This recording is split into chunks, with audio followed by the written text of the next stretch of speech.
So here's the pitch, okay? We've all seen Myth Swifts. It's that outtake show, and it was running it in. I saw chat spamming when I told Jordan to focus. So we're gonna run with that. Strike while the iron is hot. Jordan sitting at his desk at the video team section. I don't know what they do. I don't care what they do. But for the premise of this video, cannot be focused. Watching anime butts on one screen. I don't care what he's doing. Just can't be working. All right? And then he hears Myth Swifts. Big TV right behind him. Myth Swifts playing. Here's the line. Says Jordan, focus. Okay? And then his eyes go wide. He turns around, turns off the TV. He's trying to get rid of me. He knows he's not focused, but he knows he needs to be. But goes back to his desk, goes back to doing whatever he's doing. But he has to focus. So I'm at his window. Boom, slam on the window. I'm like the Babadook, okay? He doesn't know where I'm coming from. I slam the window, piece of paper, says focus. He does a little bit. He focuses a little bit. He doesn't turn off the anime butts. No. He flips his hat around, Ash Ketchum style. I don't know. And then he goes back to doing anything he wants, but not focusing. That's not enough for me. That's not enough for hi-rez. It's not enough for what we stand for. So I appear behind the wall behind him, okay?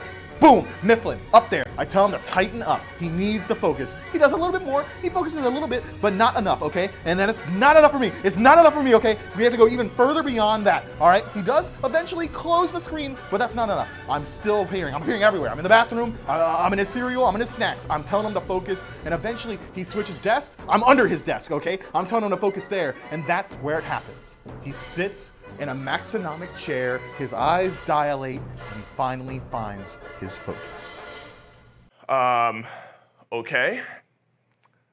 Approved. I sold it? I sold it! Yes! I'm gonna sell so many chairs. Jordan, what the f was that? We just lived a fever dream. I have no idea what just happened, and we approved it. What kind of anime butts we talking? What kind of anime butts we talking? You broke me.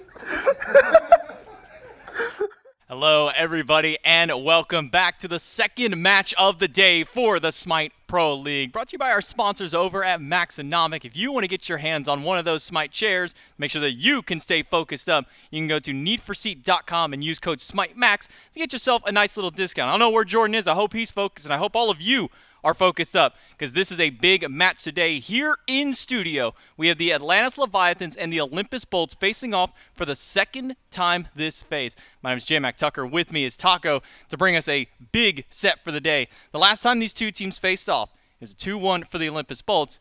Now, at the top of the standings, looking to make a repeat performance. And as far as the Olympus Bolts are concerned and the Atlantis Leviathans, I think that these are two teams that don't really like holding anything back, J-Mac. I think that's why we have a tendency to see these sets get a little bit stretched out, although history has tended to favor the Olympus Bolts time and time again. So the question is whether or not Atlantis Leviathans, now with Zapman in that ADC position and definitely making the impact as far as the late game shot calling is concerned, the entire team, in fact, being very open with that. Yeah, if I'm not mistaken, the last time these teams faced off, that was right after Zapman had joined the roster for the Atlantis Leviathans. So now we'll get to see, after he's gotten his time to shine with the Leviathans, and see what they can do against the Bolts. You saw at the schedule, it is our final match of today, and I mean, what a heck of a weekend we started off with. 4 massive seeding-based matches. I mean, we had the Kings and the Dragons for our first one. Then we had the Oni Warriors and the Titans yesterday. Those were 2 big ones. And we got to start off with Scares Falcons, though it doesn't affect the playoff standings for it. Still a nice little grudge match. But now we get to come back to one of the biggest hitters of all. And this is the one that the Olympus Bolts really need for themselves. They've got to get this one if they want that chance to hold that first seed. The Leviathans do have an opportunity to take it away from them. But what makes this set even more entertaining is the fact that if the Leviathans want that opportunity to strip it away from the Olympus Bolts, they're going to need to do so in 2-0 fashion, J-Mac. Otherwise, a little bit of a compromise comes into play as far as the overall point standings are concerned, as well as those head-to-head records. So don't want to leave any sort of entertainment for tiebreaker scenarios. The whole mindset here, I think the goal today for both these teams is finish it up 2-0 fashion, but for my takeaway, I'd be hard-pressed to believe that either of these teams are going to walk away with that clean 2-0. No, I don't see any realm of possibility where a 2-0 is happening here unless somebody just pops off and just goes insane amongst these ones, and maybe we can see a little bit of adjustment for that. Olympus Bolts jungler Lasbra has been kind of changing up the playstyle. We've been seeing a lot more of the warrior jungle for the majority of this phase, but these last couple of weeks, he's been trending towards some of the assassins. We saw the Serket come out last week and kind of hard carry them into a big victory in Game 3.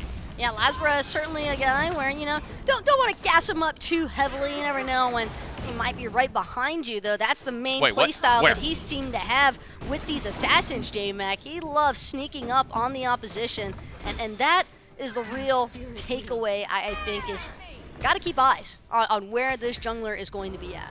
Yeah, you can never count any of these junglers out. He is going to be matching up against Panatom, and it's going to be very interesting to see how these picks and bans start flexing around as we make our way towards the tail end of the regular season and start looking towards playoffs. You're at a point where you need to pull out all the stops, you need to get a big win here, but how much are you willing to give up? How much of your hand are you willing to show as we get ready to start going towards playoffs? And that's the other takeaway, though. We are so close to those Split 2 playoffs. I almost feel as though there's really not a whole lot that teams could reserve, technically speaking. Like, obviously, when it comes to a playoffs period, we're going to see some different strategies, some different compositions maybe start to break out. But as far as I'm concerned, Jim, I think a large portion of the meta has already been pre-established. And so for what it's worth, I think that this is more so about just having clean execution than anything else. Maybe you're right. Maybe I should have watched my back, because back behind me, we actually do have Dolson standing by with Lasbra for our pre-game interview.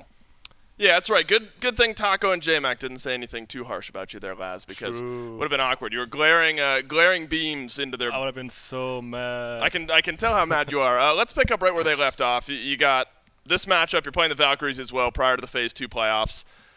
Do you expect much to change between now and then? Any secret strats that you're keeping in the back pocket for playoffs, or do you think pretty much everything's on the table at this point?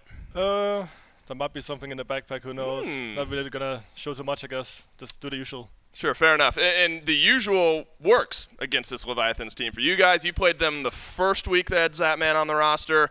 Now you're playing them a little bit later on. Is the strategy for you guys largely the same as the first time you played them in studio? Yeah, I would say so. I mean, obviously this time they have Zapman after the adjustment period, and obviously going to work better together than when they just started.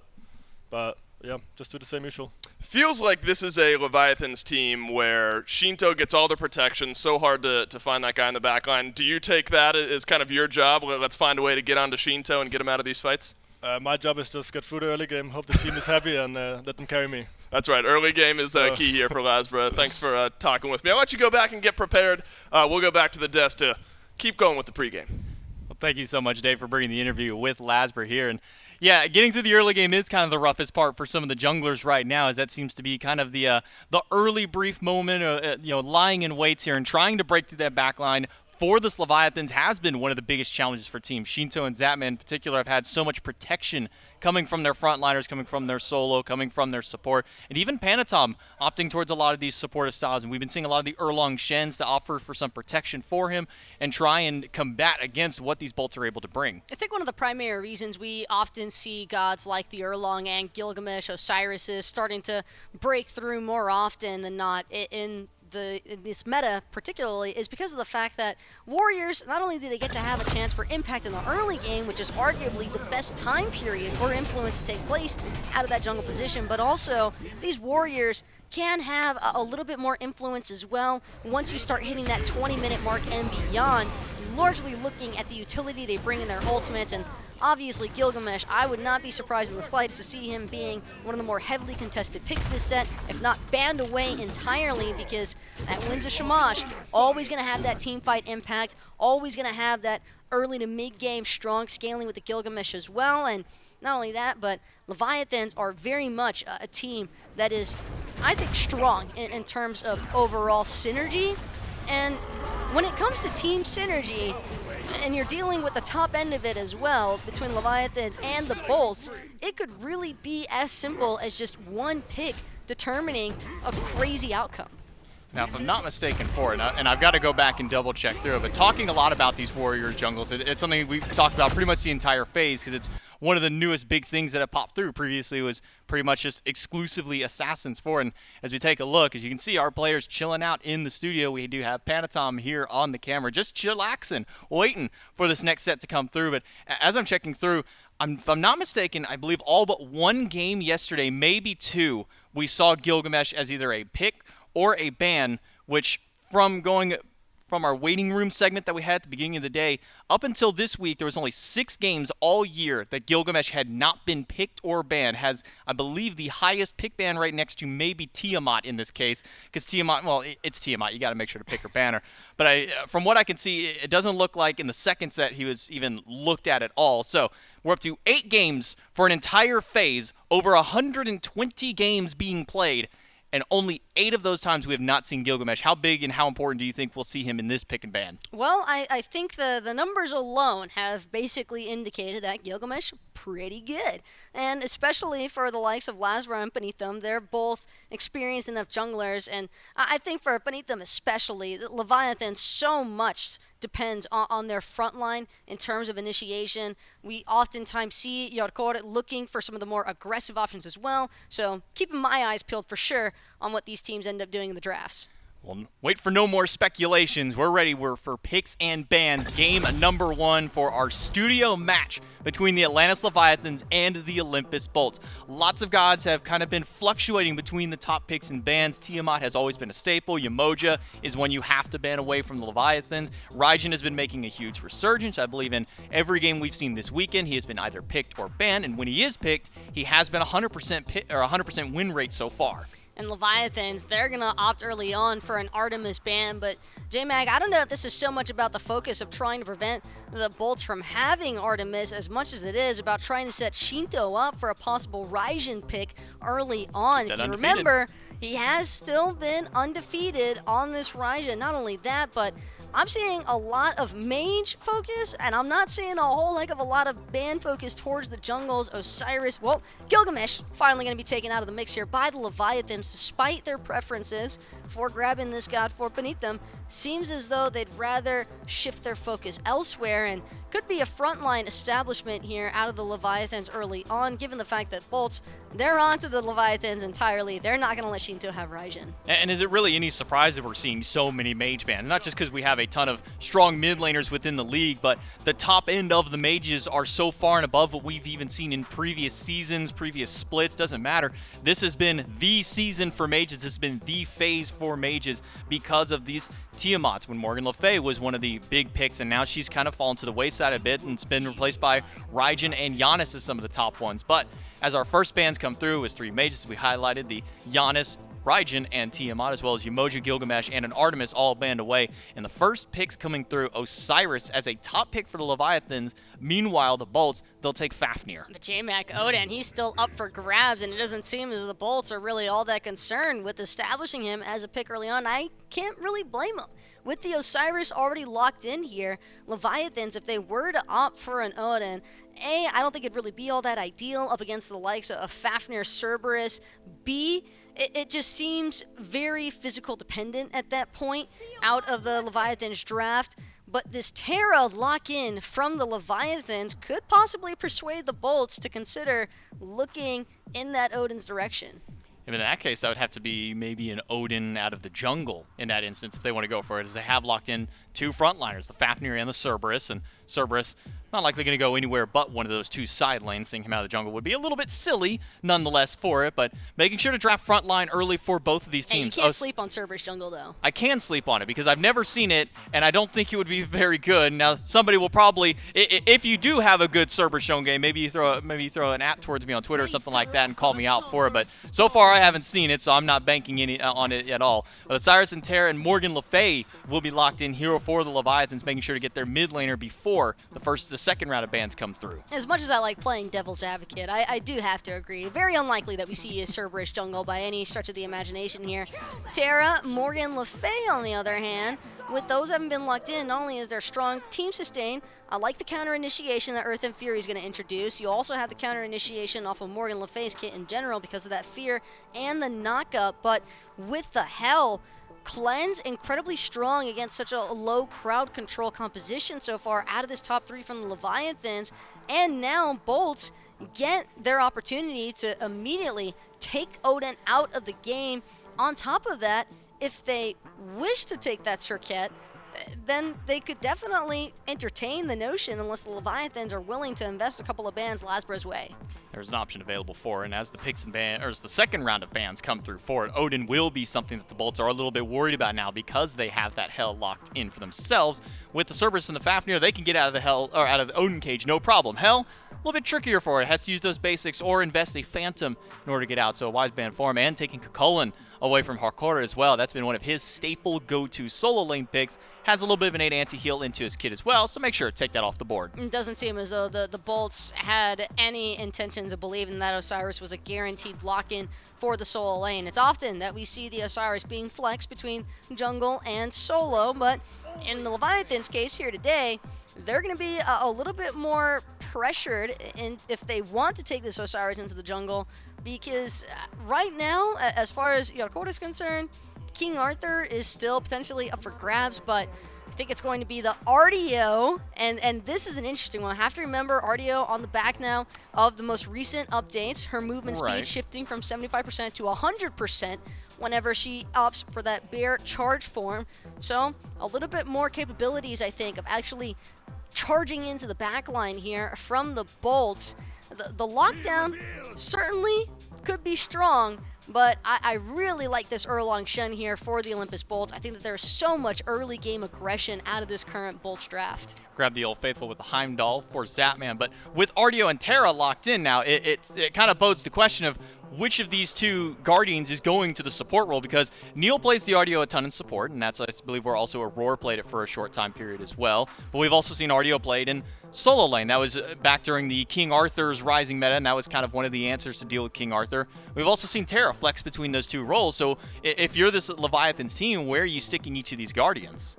I think that it would be best for Leviathans to have that Terra for Rongyu. I think that he's just got a smidge better of a Terra than Yarkota, but if they wind up with a Terra in the solo lane, I don't think that that's anything for the Leviathans to really feel all that pressed about, because RDO would have a lot of those early game assets, and the Kerple field, I think, could also be very impactful in terms of just deterring Lasbra from trying to play as aggressively into the dual lane. Oftentimes, we see the Erlong Shens looking for those early ganks into duo, especially against the likes of a Heimdall. Even with that Bifrost, still fairly susceptible to having those beads burned out, especially when he's trying to deal with Fafnir and an Erlong Shen. And Barracuda looks as though he wants a noble steed of his own. He'll take the Hachiman, and I like this because it's general slow application in a teamfight environment. Not just that, a lot of safety for him in the laning phase. We've been seeing Zapman get a little bit more aggressive as the season has been progressing through, as he's found his comfort zone with Leviathans. Going all the way back to this Fafnir pick, that was a first pick one. It's not just good because, well, Jake likes the Fafnir. Rongyu also likes it. And looking back on Rongyu's previous 6 games that he's played, 5 of them were Fafnir. All 5 of them were wins. So this is a good one to take away, not just because Ronnie has such a strong performance on it, but because he's been winning so much with it. So it's kind of one of those, we didn't ban it, so we're just going to go ahead and grab it for ourselves anyways. What's interesting is that when it comes to the top 4 teams currently in the SPL standings, I feel like there are so many similarities in terms of what god options these two teams tend to go for. So it's always interesting to see what kind of drafts they ultimately line up with here. And the Cerberus Fafnir, I think that there is so much shred potential, J-Mac. For Leviathans, it's going to be really important that they keep this map heavily warded, want to ensure that they have vision at all points in time, because even a second away could be all it takes for a lone Fafnir coerce alongside of this Hell, Erlong, Hachiman. That objective is obliterated, and not only that, but still think that the Hell cleanse is incredibly strong crowd control immunity, given the fact that there's mostly single target focus from the CC lockdown the Leviathans currently have. Yeah, we've been seeing a lot of the Hell against like Ares and Cerberus, trying to cleanse multiple people away from those big ultimates for it, but this time you've got to deal with a stun from Terra, a root from Osiris, maybe the slow from it, and then single, well, it's an AoE technically stun, but you're usually not going to catch more than 1, maybe 2 people with that stun out of the RDO transformation in that bear form using that second ability. So a lot of small CCs to deal with here that'll be a little bit easier for Venenu to navigate. Looking at these two compositions, which one are you kind of favoring as this game pulls through? I'd still have to be leaning towards the bolts, even as we head into that mid-late game aspect. But that's not to say that Leviathans don't have any win conditions whatsoever. I mean, Earth and Fury can never be slept on. That is such a potent ability in terms of counter-initiation capabilities. And I think also, as far as the laning phases are concerned, probably leaning a little bit more towards the Leviathans here, because these sorts of early laning phase initiation periods can be really impactful in terms of who gets that early Scorpion control, which then funnels, obviously into the objective gameplay, and even possibly looking towards stripping away some early T1 towers. Have to remember how much that can open up a lot of the map pressure as well. So laning phases, bolts, definitely going to have to stay on their toes. One thing that's going to be big for, I think, both of these teams is going to be anti-heal as well. While Terra doesn't provide an immense amount of healing for it, just by nature of you having to break your monolith, which is one of your primary heals, but it's also one of your primary CCs. But that Earth and Fury does provide a ton of heal. Ardio has some nice self-sustain for herself, but also can get some healing for her team with the Energy Surge. I'm looking at both these teams and kind of wondering, where's the anti-heal going to come from? Are we going to maybe see a Cursed Ankh come out of a couple of these players? Well, I mean, as far as Osiris is concerned, assuming that this is going to be beneath them now on the Osiris jungle, and then Lord of the Afterlife kind of gets the job done early on. But that's only if they're looking to try and suppress Venenu. I think when it comes to these healer compositions, and I would definitely favor the healing on the side of the bolts just because they have that hell. Despite there being a Terra and Ardio on the other end of things, that's going to be more of a mid-late game healing factor. But earlier on, I think that shutting down a hell could be one of the most impactful things that Leviathans look to do here, so it would not shock me in the slightest if they choose to just focus all of their aggression straight away from the duo side that we tend to see the Leviathans playing out of.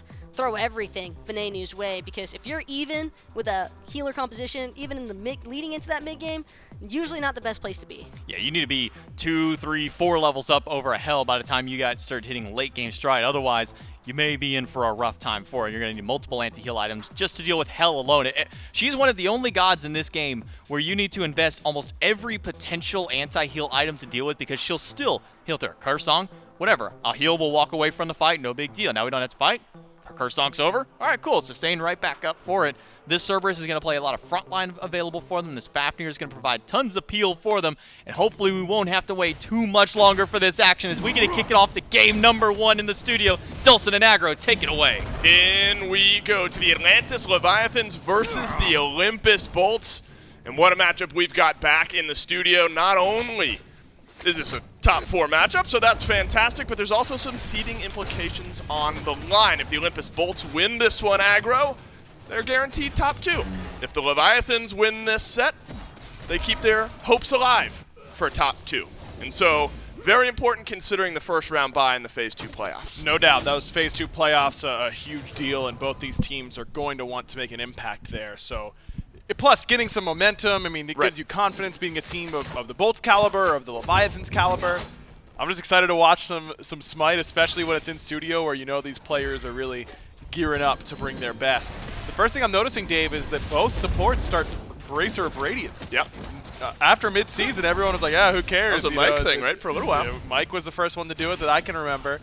I love it. I think it's really, really good to give you lane pressure, to put more threat on the Fire Giant. The big difference being that you don't have to all-in commit with Bracer like you do with something like Frenzy. This is pretty expected, I think, from Awesome Jake, and Barracuda in behind to follow up. You're going to put some pressure onto Zapman and force this Heimdall back just a little bit early on. Hachiman for Barracuda here, not all that surprising. I think this is one of those picks that he tends to really enjoy, but Lasbra going to make things awkward for Shinto. It's the blink through, the pin is there, and first blood to the Bolts, 2 minutes in. But Haddix getting ganked over in solo. An immediate return kill from the Leviathans. Unfortunate timing for the Leviathans that Shinto ends up falling first, but I love that patience coming in from Lasbra in order to wait out those purification beads, know that if Shinto holds them, then we'll probably kill him anyways, and if he uses them early, then we'll definitely kill him, plus we get the cooldown. So ends up being the best of both worlds there for Lasbra. But the Leviathans answer back with a nice little kill on the right-hand side, keeping themselves with a lane that has a lead. And when you've got something like an Ardio with a lead, it can be difficult to play against. Oh, tough for Laz. Laz had to go back after that mid lane. He gets first blood, or he does end up securing first blood, so you get the extra little bit of gold. Panatom was healthy enough after that solo lane gank to stick around and steal away Laz for a speed buff. So not backbreaking for Laz by any means, but of course you want to come back from base and secure your speed and keep going through the jungle. Demoralizing to come out the door. You know, it's like coming out the door and seeing your car rolling away down the driveway. I don't know how that would happen, and hopefully that's never happened. I was going to say, you're not speaking from experience. No, this time this is not from experience, but in that scenario, it feels pretty bad for sure. Still, he ended up getting first blood and stripped away the red from the Leviathans, so that's why he was a little late going to his speed. Just really good map identification from Panatom, knowing that his red buff was up. If I were in that situation, I'd probably go invade red. And if I'm invading red, then I won't be there in time for speed, so he's able to make it happen. But take a look at the net worth charts. He and Lasbra and Panatom still neck and neck, despite that first blood bounty for Lasbra. Yeah, all pretty close to one another. The first blood assist for Venenu, providing a small gap there in the mid lane, about 150 gold or so. And so a mid lane matchup, not completely standard. Morgan Le Fay, a little bit more standard. Hell has felt like variety and a couple others over in the solo lane, but Paul, of course, likes this pick out of the mid lane with the way Venenu has been playing. Wouldn't be surprised if this looks very good. Both of the mid laners, though, aggro, looking for Doom Orb to start off here. Had been, Warlock's staff for a while. Charon's coin was a pretty popular starter item, and this specific matchup, Doom Orb is that first option. A little bit of zoom in happening in the mid lane here. It's just like really, it's an item that feels really good on your power curve, because the tier 2 in the Cursed Orb feels pretty solid to buy. You don't feel like you're sitting on something fairly weak. As Ven in trouble, because Panatom has damage early. And luckily for Ven, he's able to get back beneath his tier 2, and Haddock secures the blue buff. But look at the grouping from the Leviathans on right.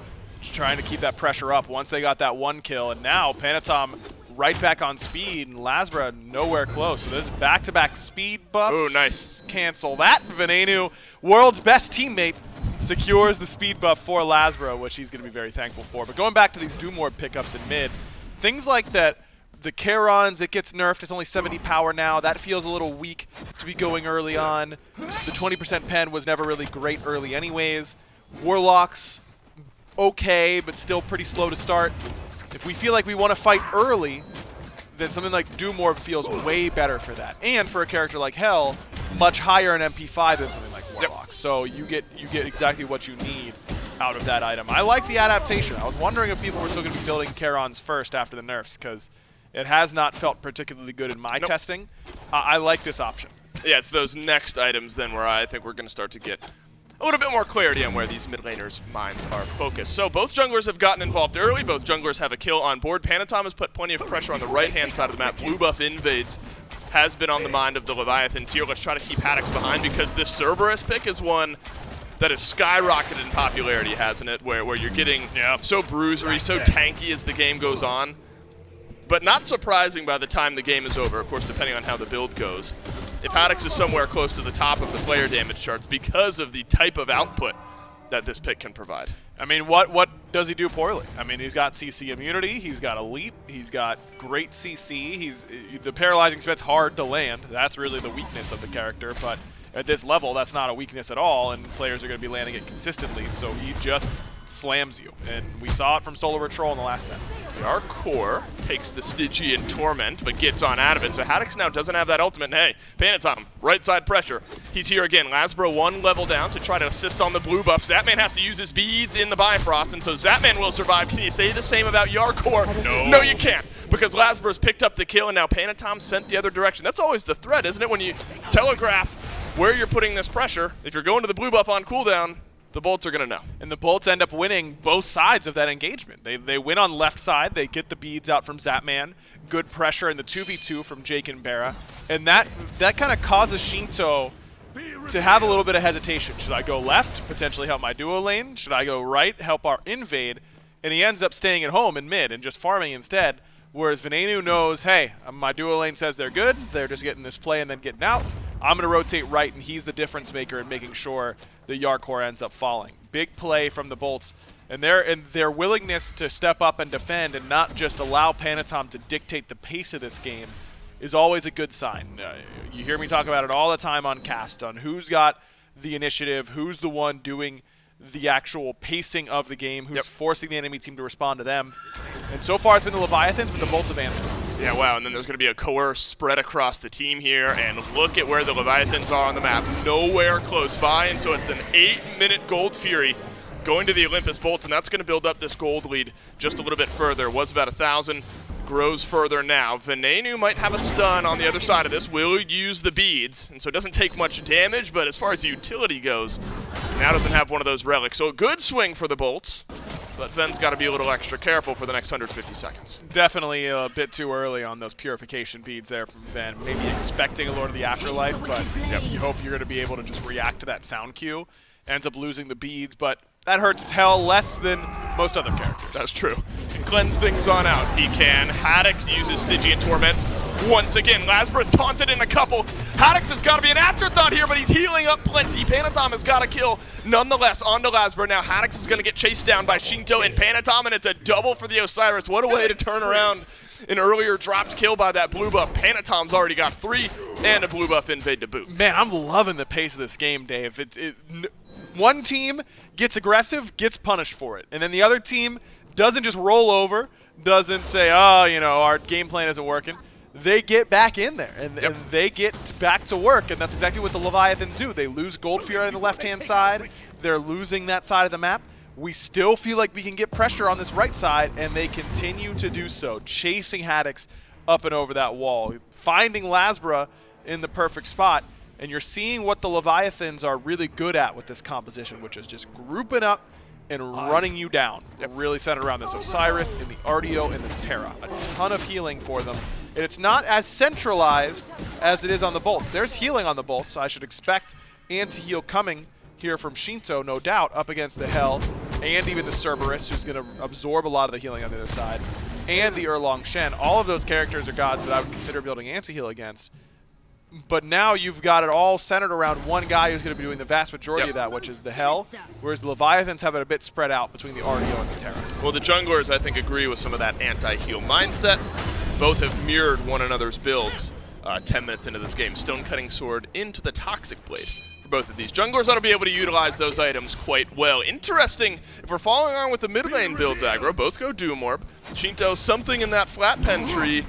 And then a little defensive for Venenu with his second item. And you've got an Artio gunning you down, a Morgan Le Fay, a Terra. Those are gods that, even as Guardians, Artio and Terra are 2 gods that I'm scared of as a mid laner because they actually threaten me in the team fight. I have to use relics against those gods or else they're going to do too much damage. They won't outright kill me maybe, but I certainly can't fight after I tussle with them.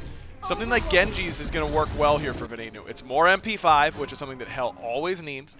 Cooldown reduction, a little bit of HP, a lot of magical protection, and then a great passive for Hell, just taking flat cooldown, seconds off of her cooldown. So I love the build. Man, this right side of the map has just felt oppressive for the Leviathans against the Bolts. Haddox has just not been able to step up in lane, has constantly been half HP against Yarkor here. Bracer gets dropped down. Yarkor in on the chase, gets pinned by Lasbra, but Panatom is in, still has his ultimate if he wants to close that gap, and close that gap he does. Haddox throws his ult out as well and pulls back a couple, and Venenu detonates the damage from the backline. But Yarkor's able to turn one back here. Lasbra in on the chase, does not have his ultimate, but does have the pin. And that's rooted wrong you in place, but there's way too much healing, and look at the disengage from Shinto. No more kills flowing through just yet, but Yarkor's still chasing down. Ven half HP, feel like he's got to be able to get away from this because of that extra protection from the Genji's guard. And it ends up being 1-for-1 Haddox for Panatom. And I think that both teams can look at that engagement from a glass half full perspective. If you're Haddox, you're going, hey, we killed a 3-0 jungler. I'm useless already. You know, I'm behind, so who cares? You know, it's fine. We got a kill on their guy who was doing the most. Whereas if I'm on the Leviathans, I'm probably telling my team, hey, I'm in a good spot anyways if I'm Panatom. I'm already ahead. It's okay if I lose a little bit of farm because I'm still going to be in a really good spot in comparison to Lasbra. And we keep putting Haddox down. We keep him out of this game for a longer period. So both of those teams likely fairly happy with how that engagement turned out. It's just a matter of if either one can actually continue to punish the member that they ended up killing right there. Can Haddox continue to find these engagements despite being down in XP pretty considerably? Oh yeah.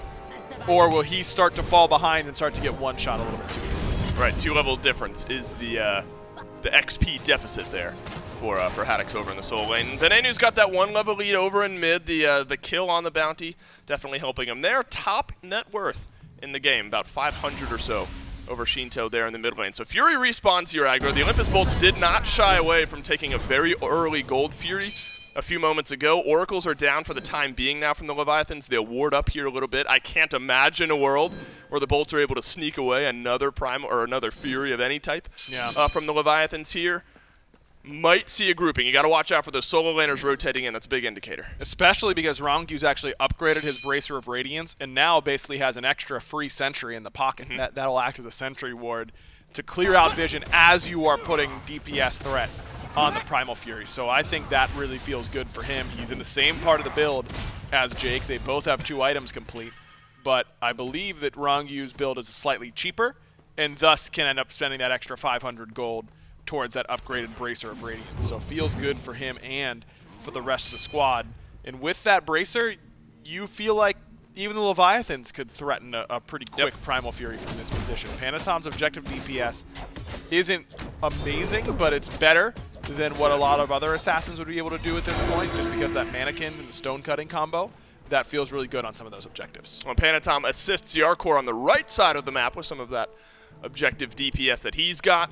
And so the Pyromancer over to the Leviathans, a little extra gold there for that team. Zapman starts Icavale, goes tier 1 into the next bow, which usually is Odysseus's bow, and then abandons it instead for the rage here. So it looks like crit is the route that Zapman will end up going here, but really wanted it a bit earlier. I mean, it makes sense to me. You need stacks on that item. The worst feeling is when he'd finish Odibo and then sit there with like short sword, have a big team fight, get 3 assists, and be like, man, I wish I could have gotten 3 stacks on my rage from that. That would have felt really good. So he ends up finishing it off instead. I think it's fine. It also ups their objective DPS, which we were just talking about. Wow, Jake transforms here. 1 less relic for Jake than what Rongyu has. The Ankh for Rongyu could make a difference here in this fight. Stun onto Rongyu. Takes a little bit of damage, but Jake is taking way more. Lord of the Afterlife is huge from Panatom, and Shinto's got the range, and Lasper's around the backside, but he's all alone. He has to transform to get out of this fight. I'm sure he'll be safe and sound. Maybe not, though. Taunt used. Panatom closes the gap.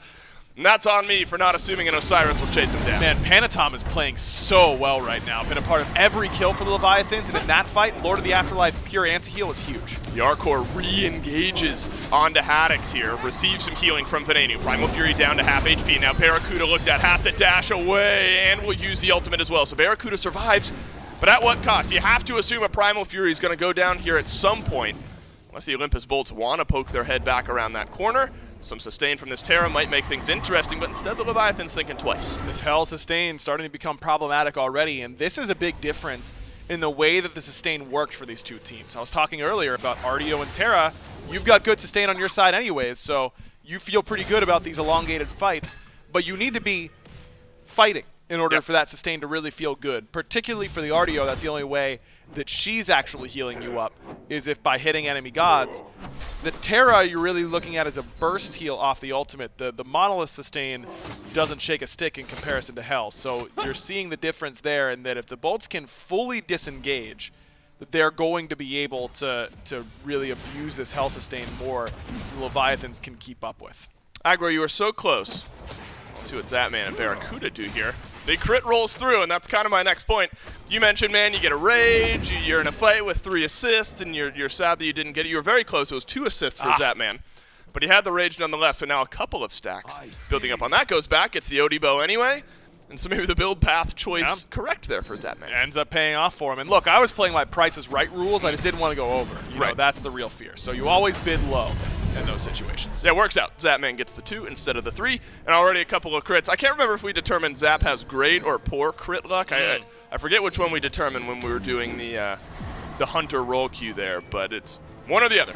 But this game looks like he's going to maybe have some pretty good luck. The Olympus Bolts trying to force this Primal Fury again. I don't know how forced it is. They do it quickly, and the Leviathans weren't close enough by. Rongyu has dropped the ultimate here. Can Zapman chase down Jake? No crits just yet, but Panatom will help Zapman out and finishes off the kill. Now Haddox has to leap away as well, but Shinto's got the range damage with that Morgan Le Fay ultimate. Barracuda gets stunned on through, uses his beads, has his own ultimate to disengage, but it looks like the Leviathans are going tower diving. Good cleanse from Ven. Make sure that multi-man root doesn't end up spelling doom for more members. And it's a 2-0, but the Bolts get the Fury. But I like the Leviathan's position coming into that fight. Haddix continues to just get focused down. That's 2 Fury fights in a row that Jake jumps in and is just dead immediately for it. I don't know why he didn't de-transform at one point. I mean, he's dead if he just walks out. I thought that was that writing was on the wall. And this is the concern for when the Bolts start to struggle, is sometimes Jake reverts back to that any fight is a good fight mentality. Right. And we talked a lot as this team has grown this season, and particularly this phase, and what has led to their success. And I think that for the Bolts, taking that fight selection responsibility and giving it more to Lasbra and Haddix and Ven as a playmaker has been big for the Bolts, because that allows Jake to just play his sort of free-flowing style and pick his spots a little bit more carefully. Feels like Jake's forcing it a little bit right now, and that is that's something that makes me nervous if I'm a Bolts fan. Got to rein him in a little bit as we get into some of these firefights, because it's lower stakes losing your support for a Gold Fury, but if he's jumping out of the fire pit in order to stun someone that we're trying to DPS the objective and get out, things get hairier quickly. Well, Jake finds himself 1 level down. A whole lot more wards placed than Wrong You, so Okay. give him a little edge on that one, but 1 level down in the experience department. Wow. And remember, Venenu was 2 levels up over Shinto, now finds himself 1 level down. A lot of those advantages have closed up and flipped to the other side. They have, and the Leviathans all of a sudden up 2,000 gold or so. And a big thing that I'm noticing is that you pointed out the Ankh for Rongyu. I figured Jake would get one of his own as soon as he backed to base. He goes Frenzy instead. No Divine Ruin coming from Venenu. No, just a Toxic Blade, but that's applied to one person usually in a team fight. That's not AoE anti-heal like you're typically used to seeing.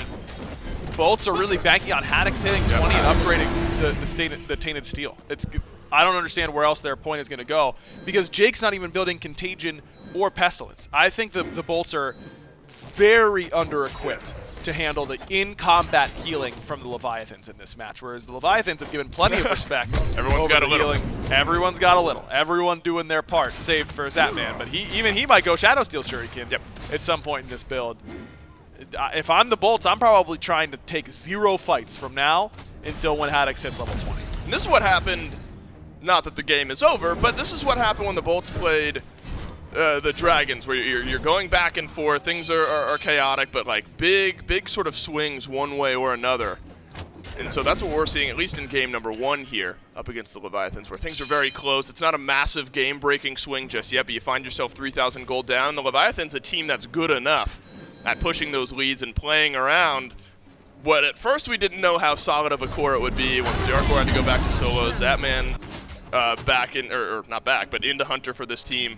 It took us maybe like a set or 2 to realize that this Leviathans team wasn't going to have to change their play style all that much. The shot calling and the consistency of Zapman was going to hit nonetheless. And so this is the type of lead where the Leviathans feel very comfortable, and the Olympus Bolts have to find their way back in. But I don't know where you lean on this one, because Haddix is, or I don't know who you lean on this one. Haddix finds himself 0-4, a level down. Lasbra's 2 levels down, and really Panatom has been running the show. So no surprise that this Osiris has been very difficult to deal with. Got Toxic Blade and then the chin size as well, so I imagine once Hidden Blade rolls through here for this Osiris, there's a lot for the Olympus Bolts to worry about. Just feel like the biggest difference so far has been that the itemization and how well equipped the Leviathans are in comparison, but also the junglers just in general. The fight selection that Panatom's been able to find in comparison to that of Lasbra, who was solo diving on that last Fury and really just got blown up instantly before anyone could step up to help him. Haddix is just not in a position to do a lot of helping at this point. He's too far behind. Getting closer, though, level 18 now since we last touched on it, and working towards what I assume will be Contagion in this slot. But you are awfully front-loading all of your effective anti-heal, because, again, Lasbra's anti-heal is very ineffective on this Erlang Shen. It's hitting one person with those auto attacks with the Toxic Blade. All of your anti-heal is on this Cerberus, so if he continues to get picked off in these fights, it's bad. Is this an FG call for the Olympus Bolts? They've got Coerce, they've got Frenzy. This is a very Jade Dragons-esque play. Let's get the Fafnir, let's get Frenzy, and let's burn down a target. Right now that target is Yarkor, but it took him a while to get that kill, and look at the health bars of everyone on the Olympus Bolts. Has Yarkor bought enough time? The answer is no for now. The Olympus Bolts, though, with a gutsy call. They made that call, didn't they, a couple times around the Fury. Yeah. Now they're making it around this FG, but they've got no Frenzy. They still do have that grouped up Coerce when it comes back up, but Alex has got to be careful. He's pretty far forward. Oh, stun just misses on the Zapman, who does a good job of peeling away, but a good fear coming from Shinto. Jake, where'd you go, buddy? Jake locked down and taken down, and it's Shinto on the board yet again. 3 kills in the back pocket of this Morgan Le Fay. I saw some crits in there for Zapman, by the way. He's got Wind Demon on the back end of a fully stacked Rage. So the Olympus Bolts come away initially, though you spend a lot, you spend Jake's ult, you spend the Frenzy, you come away with a good advantage getting a kill onto Yarkor.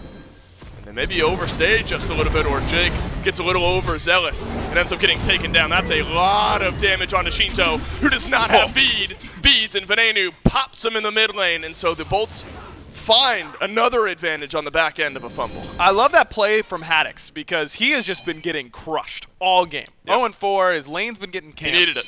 He just blinks in on Shinto and says, yeah, this is my play to make. And he makes it. Baits the beads, picks him up. Perfect. Oh, Zapman was close, but not close enough. And the Olympus Bolts take the Gold Fury, and that brings things ever so close to even.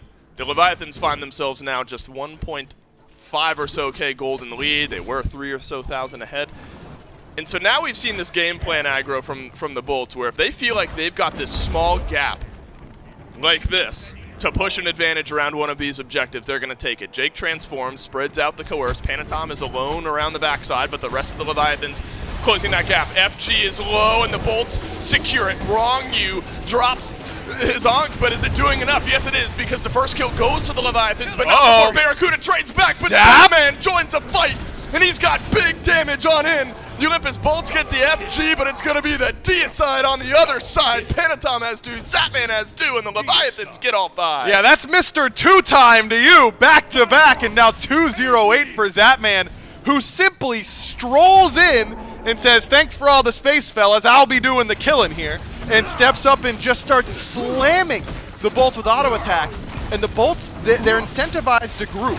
They're playing a hell composition. They want to be stacked on top of one another, gain these hell heals. But you called it, Dave. That Ankh from Rongyu was massive. That made it sure that no one was healthy enough to really withstand Zapman's psychotic onslaught onto the Bolts. Can the Leviathans just walk in and end? They have no, a wave, I guess not. Yeah, they had the wave. I was thinking maybe just Lazra and Jake up for a bit, but with an extra tower up, makes sense to me that they want to back it up. But who cares about that Fire Giant for the Bolts? They don't have it anymore. The Leviathans walk away with the really big win under their belt. Every once in a while, you see a moment where a hunter truly can just hold down left click and hold down W key. Yeah. And everything's just working in their favor. That was that moment for Zapman. Much like an Artemis, like right around tier 2 as they start to walk in, and all of a sudden they're just being able to kill everyone. Yep. Yeah, a lot like that. And this is where Heimdall really hits that tipping point. I mean, he's level 20, so we're past the tipping point at this point. But then you have to wonder, look, the itemization has felt so difficult for the Bolts this game. You're worrying about anti-heal. Now you got to worry about crits, because you got a fully stacked Rage, you got a Wind Demon, could go Deathbringer or something else on the back end. We'll see what Zapman wants to buy with that final item. Already a Spectral Armor for Haddix, which is awesome. Jake need to buy one. Yeah. Where does Lazra fit in there? You have to build against so much right now, it feels like the Olympus Bolts do, because the Leviathans have all these different avenues. They really do. It's a good point that you have to cover a lot of things, and they haven't done a great job of covering that healing, as we've talked about. But now you have to cover the crit, and that's what Haddix does. It isn't Contagion Dominance. like I thought. It ends up being a Spectral.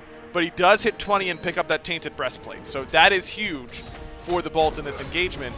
Remember that the Leviathans, despite all this momentum, there isn't a Fire Giant under them. This is just going in there and getting your hands dirty the old-fashioned way. No Fire Giant buff. So if the Leviathans are emboldened enough to go for this left side Phoenix, it is not as easy as one might think, and right. I think that's why they're making this call. Just get the tier 2 back up and just wait until someone makes a mistake from the bolts, or we can wait until Fire Giant comes out. The Fire Wave buff on the right-hand side.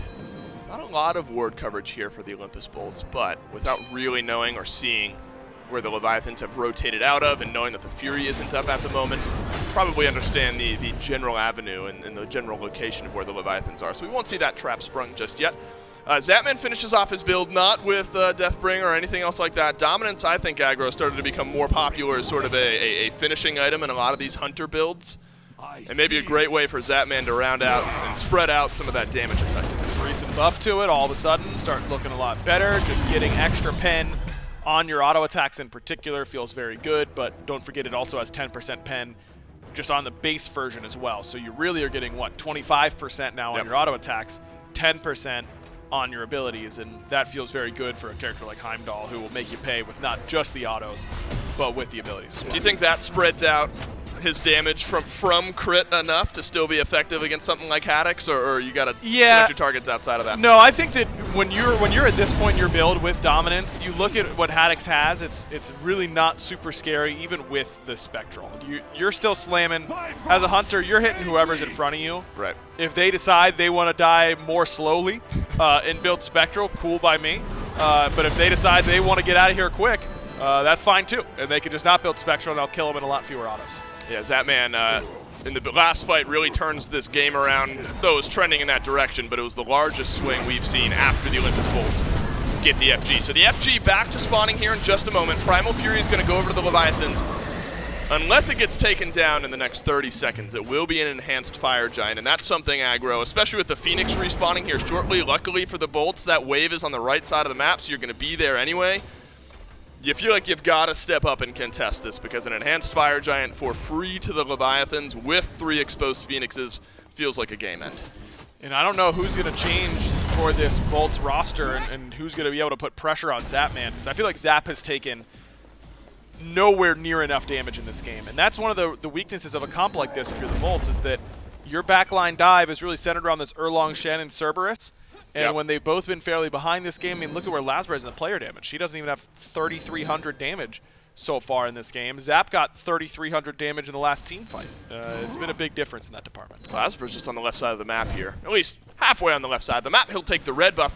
Feel like we've seen this with Erlong Shen, not even Lazarus specifically, but in games like this, where you really need to get into that backline, find these engages, sometimes it spirals and you don't have a great target. I don't know who Lazarus wants to taunt in. He's gonna have to figure it out quickly though, because Haddix getting melted away. Yarkor walks forward with the help of Rongyu. Lazarus and Panatom dueling on the left. Zapman is connected onto one with his ultimate, and it's awesome Jake that'll come crashing back down to earth, and luckily he's able to leap away as Core spreads itself out across the rest of the Olympus Bolts. Panatom works his way in. 3 ultimates down for the Leviathans, only 1 down for the Olympus Bolts, so maybe an advantage there around the FG. Ben lost his beads, but other than that, I'm feeling really good about that last fight if I'm the Bolts. You get to be able to just buff yourselves back up, keep it nice and healthy with that hell, and the Leviathans don't end up using or can't really sustain as much as you can. But as you mentioned, the cost was a little bit steeper than initially looked for both Jake and the Lazarus using their ultimates. So it isn't like that came for free. But that time, the Bolt's a little more spread out. They don't group up. Zapman can't really get in. The front line's doing a better job there from the Bolts. Lazarus able to handle Panatom pretty nicely in that 1v1 on the side, trades ultimates with him, and really did a much better job in that fight. Nearly, I mean, he's up to 4,500 player damage now when he was at 32 before that fight. Better from the Bolts, and I think you're starting to see how they have to take these fights a little bit more slowly in the time. Panatom had to use his blink. Yarkor did as well. So for at least the next minute, the blink initiation from the Leviathans a little bit slowed down. But the gold disparity, while in the item department starting to shrink up a little bit, you got to worry about power pots, starter item upgrades, relic upgrades, things like that. Everyone on the Leviathans has been able to do so, at least in the starter department. Everyone for the Bolts has been able to as well. But it feels like this is a comp for the Bolts that doesn't want to, well, nobody wants to be on the back foot, but just constantly falling back in these engagements. And so, you know, maybe it's Lazarus got to find something a little bit different, or maybe we run back the same play that we have been running so far. Jake transforms, has the frenzy. Rongyu is close by. The answer from the Leviathans is quick. Zapman's all the way on the left side of the map, though. Is enhanced Fire Giant being taken down slowly. This is a low-numbered fight for the Leviathans, Nice and they are ult. still putting pressure onto the Olympus Bolts. Barracuda has taken a whole lot of damage here, and Yarkor's going to try to chase him down. And it looks like Barracuda's going to use his ultimate to get on out. But look at the damage from Shinto this time. The carry's getting it done. The Olympus Bolts in a constant state of backpedal. Venenu's going to be the last to go down, and the Leviathans sweep through game one. Man, that front line from the Leviathans was relentless That on wasn't that even dive. Panatom straight into the back line, right on top of Barra. Then Yarkor charges through literally 4 people. I don't think I've ever seen an RDO dash go through that many people and not get interrupted, and still is able to put pressure on Barra after that. Just a beautiful team effort from the Leviathans. Panatom's aggression throughout every stage of the game ends up 7-1 or 8-1, I think, on that Osiris in the jungle.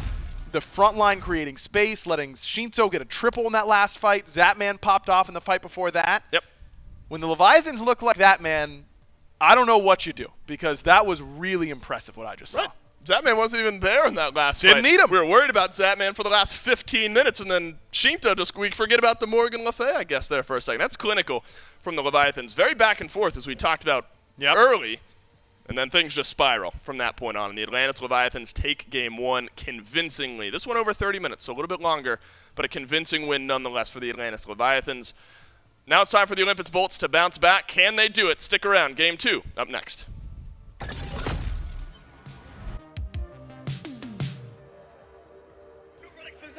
But he had the horsey, and horsey, don't you stop! Fido kick! Fido! I gave up dabbing for Lynn. Cool. No more dabbing for final. He looked at me and said, I'm going to be on that stage next year. I'm going to become a world champion. Ripping through! Titan down, ball 3! A double kill myself!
to the desk here for the SPL, and all of that thanks to our sponsor for our merchandise, Insight Apparel, bringing you guys all of the nice threads that you can pick up at our merch shop at shop.smiteproleague.com. You can pick up just about anything that you want from there, from hoodies to t-shirts, even jerseys. If you want to rep and support some of your favorite teams, or just get some of that in general SPL merchandise, once again at shop.smiteproleague.com to get all of the insight on what you want for your merchandise for it.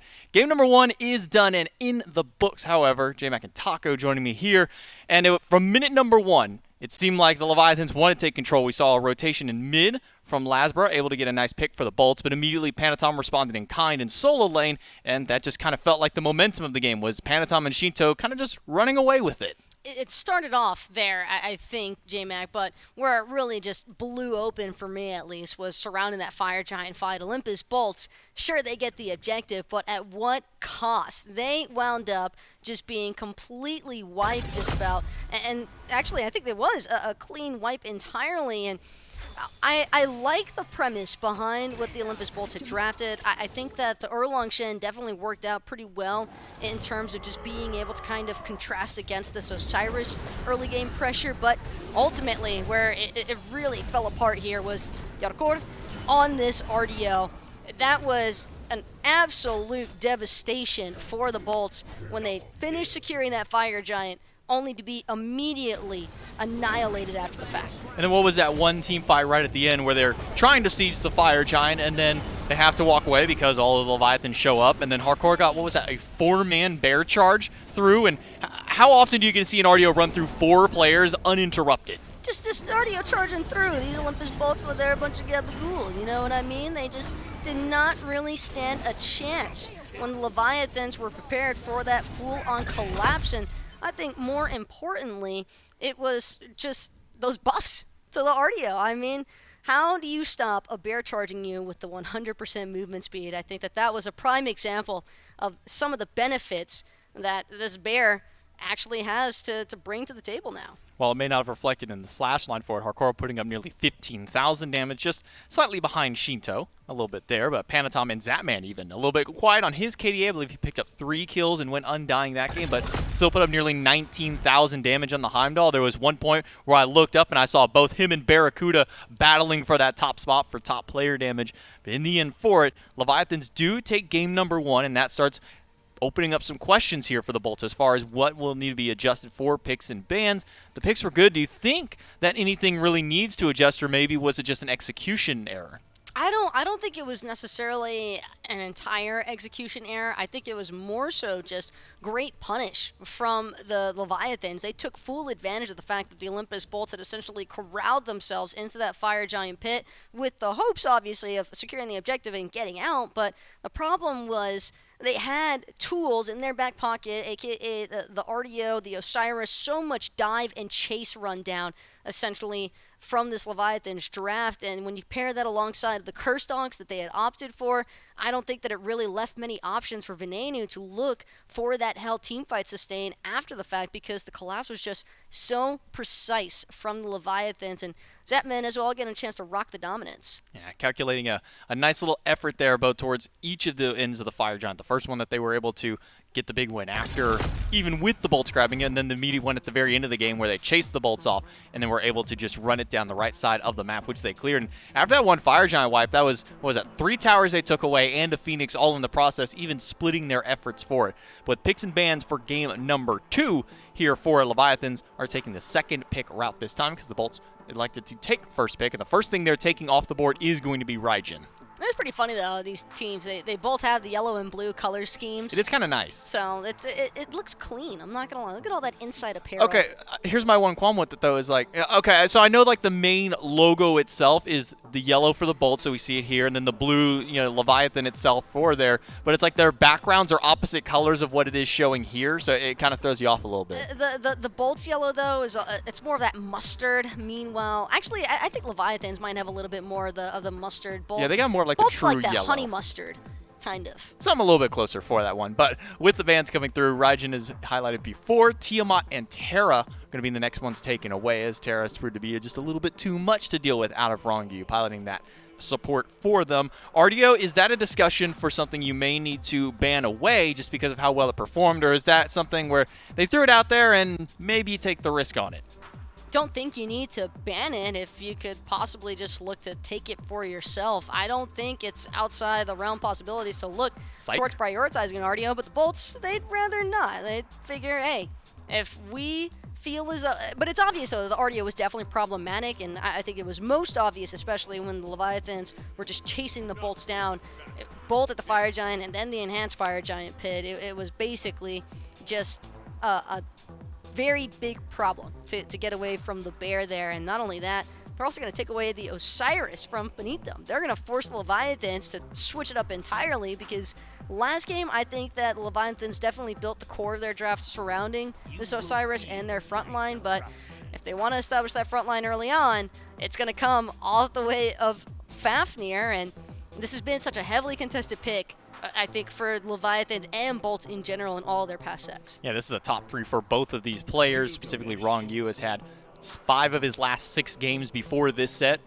As I had to bring it up earlier on, he's 5-0 in his last 5 performances with this Fafnir, and him getting it here could be a bit dangerous for the Bolts. But the Bolts have effectively stripped 3 gods away from them. They banned away the Terran Artio, and now they've taken the Osiris, so that's going to be a 3/5 draft that has to change for the Leviathans, and their first options to change will be out of 2 of those 3 roles with the Fafnir and the Gilgamesh, but now the Bolts picking up Osiris and Fenrir. A lot of flexibility between these 2 gods. Definitely some flexibility, but more importantly, they're gods that can definitely get out of the winds of Shamash. I think that one of the reasons why Gilgamesh is so heavily favored is because of that root and slow that he introduces for a team-fighting environment. Factor that in with the Fafnir, who's, when he's undergoing that draconic transformation, also going to be applying a little bit of a slow and some dot damage to boot if you stay inside of it, which the likes of Artemis could have some issues getting away from. I think the intention here right now from this Bolts top 3 is we're not trying to let our Artemis get collapsed on.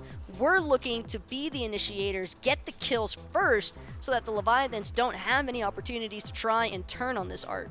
Hark the Shark will grab his signature Cucullin for the solo lane, which means that we'll be pushing that Gilgamesh towards the jungle.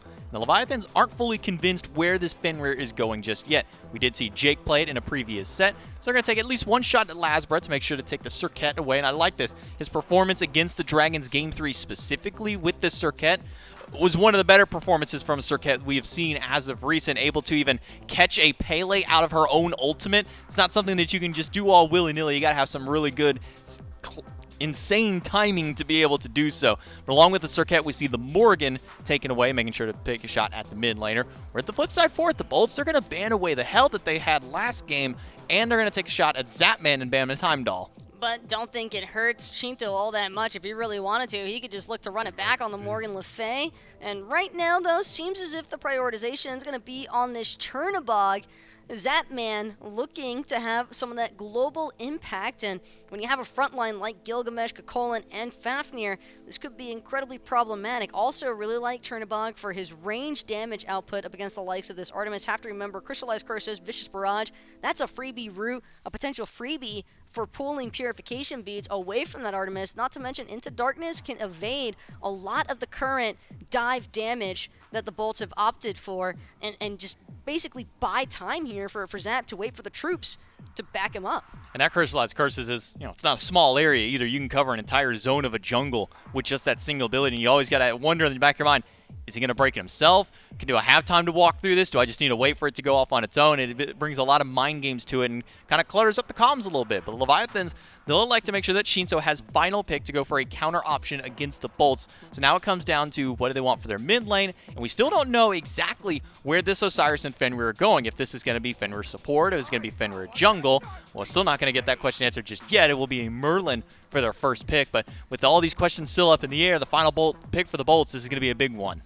And that's the thing here, J-Mac, is that I'm definitely noticing so much frontline, so much beefiness out of this Leviathans roster. I definitely think that Artemis and Merlin are certainly 2 gods that can cut through a front line such as what the Leviathans have opted for, but really like seeing this Cerberus to kind of round things out for them. Ghastly Breath going to be critical here, I believe, for stripping away even more of those protections, really trying to look for that heavy setup factor for the Merlin especially. I think that this is going to be an all eyes on Venenu game, and I wouldn't be surprised if it's still all eyes on Venenu, because based off how game 1 went, Leviathans were not trying to let him do anything on the Hell, and I'm definitely expecting them to keep the pressure going with him on Merlin. While they weren't able to get a ton of kills against Venenu, they were effectively able to keep him out of fights, keep his healing down, keep his player damage low as well, making sure that he couldn't do anything. They'll see if they can repeat that against the Merlin. Got a little bit more mobility with himself, has that flicker, very nice and quick mobility, but a bit of a hefty cooldown for it earlier on.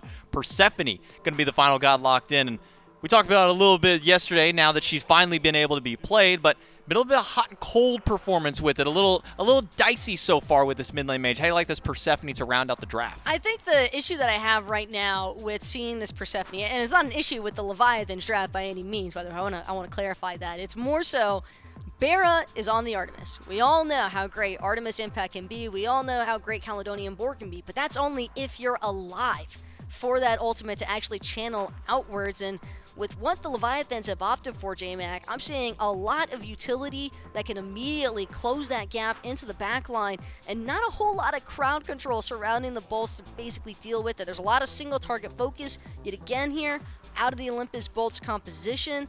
If their execution isn't flawless, like this draft pretty much requires, they might find themselves in trouble here, and not even surrounding the objectives, but even stemming from the laning phases themselves. As we're looking at the bolts draft for here, you dissected the Leviathans, but for the bolts, I'm still kind of up in the air as to where all these gods are going to land through. Is it going to most likely be Jake taking the Fenrir support, or maybe this Cerberus makes his way over into duo lane?